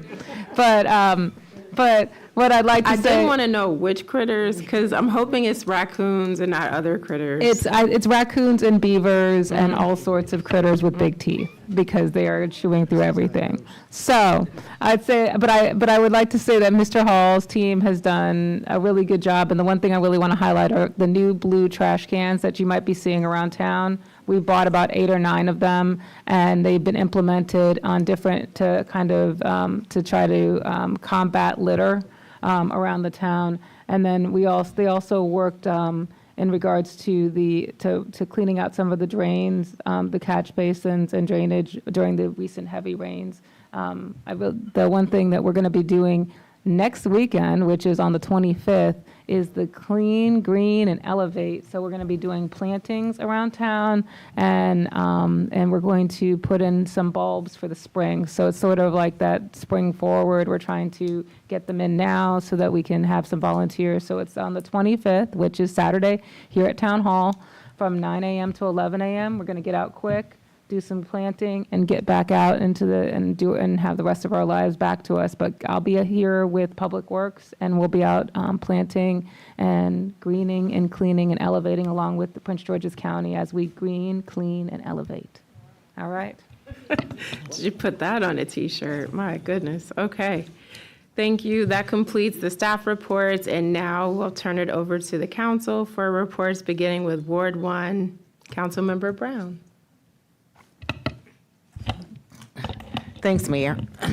Well, I would like to just commend the staff, the clerk, code enforcement, police, front office, because this election, I'm very well pleased with the election and all of the work with the board of supervisors of the election as well, all of the dedication, hard work that you all put into making sure that the town of Bladensburg's election day was very much improved as it has been in the past. So I want to thank you all for that. We want to thank the residents, for coming out and voting and reelecting me to serve you all another 4 years. And I don't take that, light to heart. So I want to thank you all so very much for reelecting me to serve and to serve with this great council here, this mayor and council as well.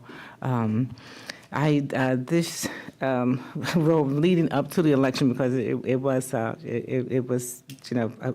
I did have an opponent. So I did attend some events, the domestic awareness event. I attended that. Also, Unity on the Bridge in Edmonston. I attended that, and a host of other events. But I just want to say that I am excited to be back.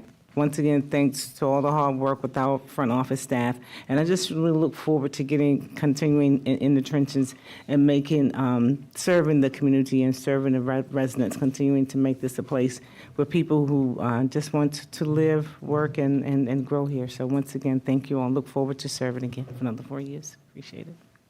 Thank you so much, Councilmember Brown, for your report. Next, we'll turn it over to Councilmember Kalisha Dixon.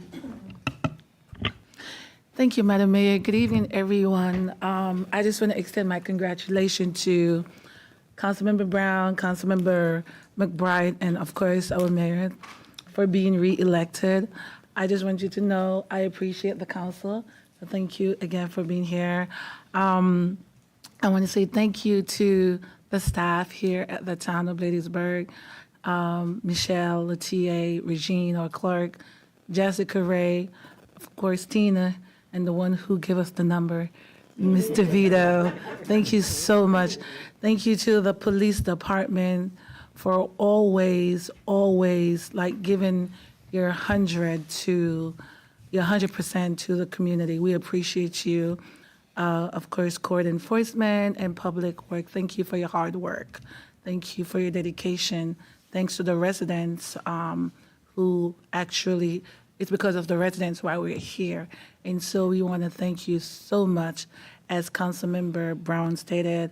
I also want to say, in regards to Saturday, my heart and prayers go out to the family who lost their loved one and to all those injured in the tragic accident here in our town.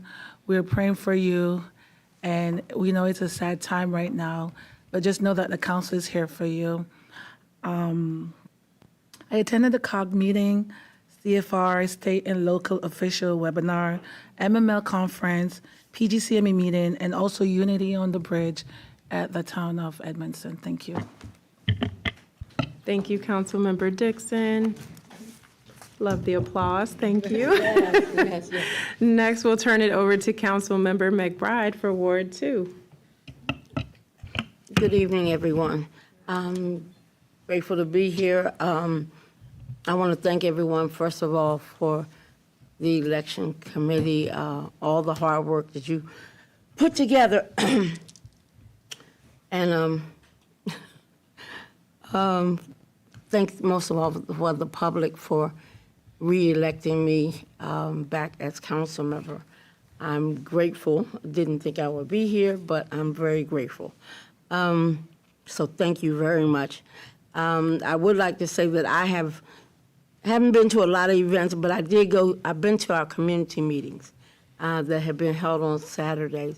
And this last meeting, it was very effective. A few residents came in, and also Senator Augustine came in with the new representative from the Parks and Rec Department.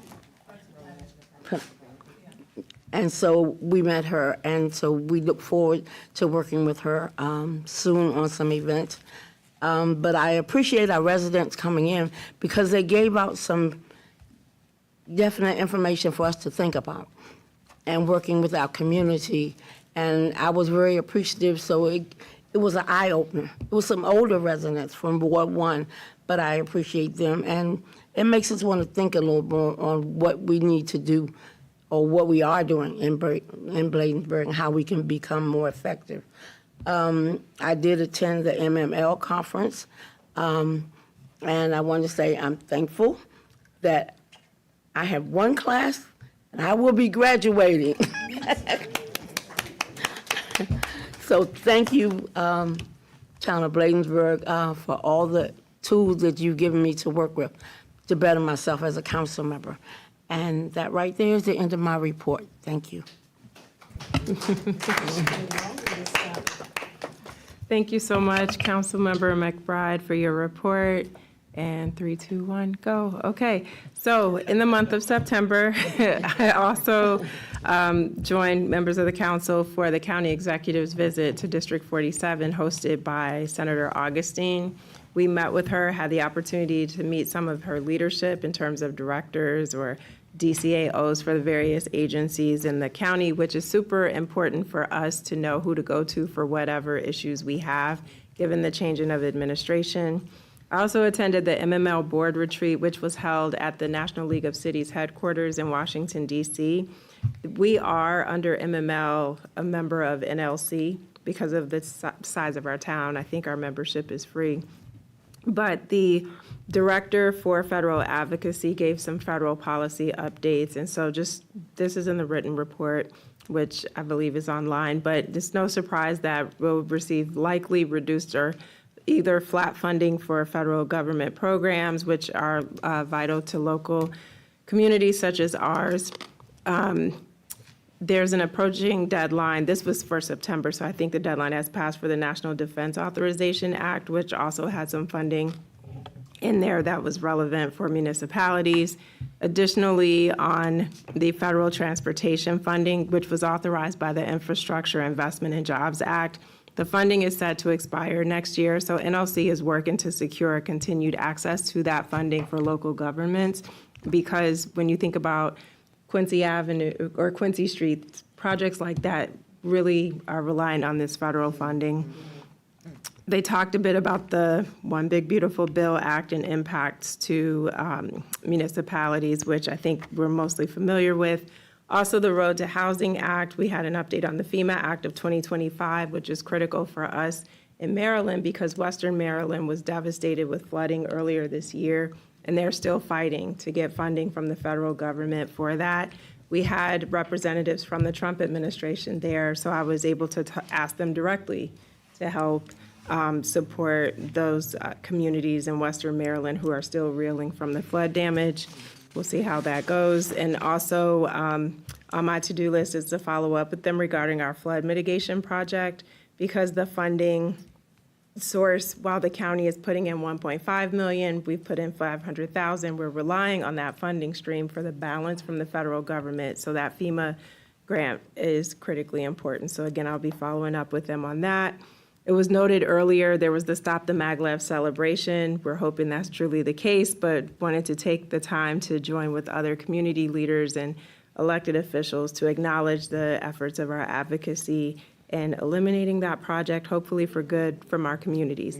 So I've got 5 seconds. I'm going to stop there. The last thing I'll say is, again, as we stated in the press conference today, our hearts are just so heavy for the family impacted by the accident that occurred on Saturday night, October the 18th.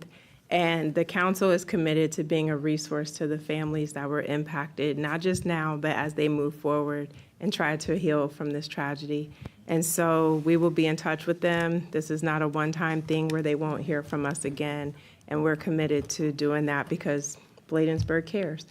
And so with that, I will call for a motion to adjourn tonight's meeting. Moved by Councilmember Dixon. Is there a second? Second. Seconded by Councilmember McBride. Any comments or questions? Hearing none, all in favor, let it be known by the saying of aye. Aye. Any nays? The ayes have it. We're adjourned. Good night, everybody. Aye.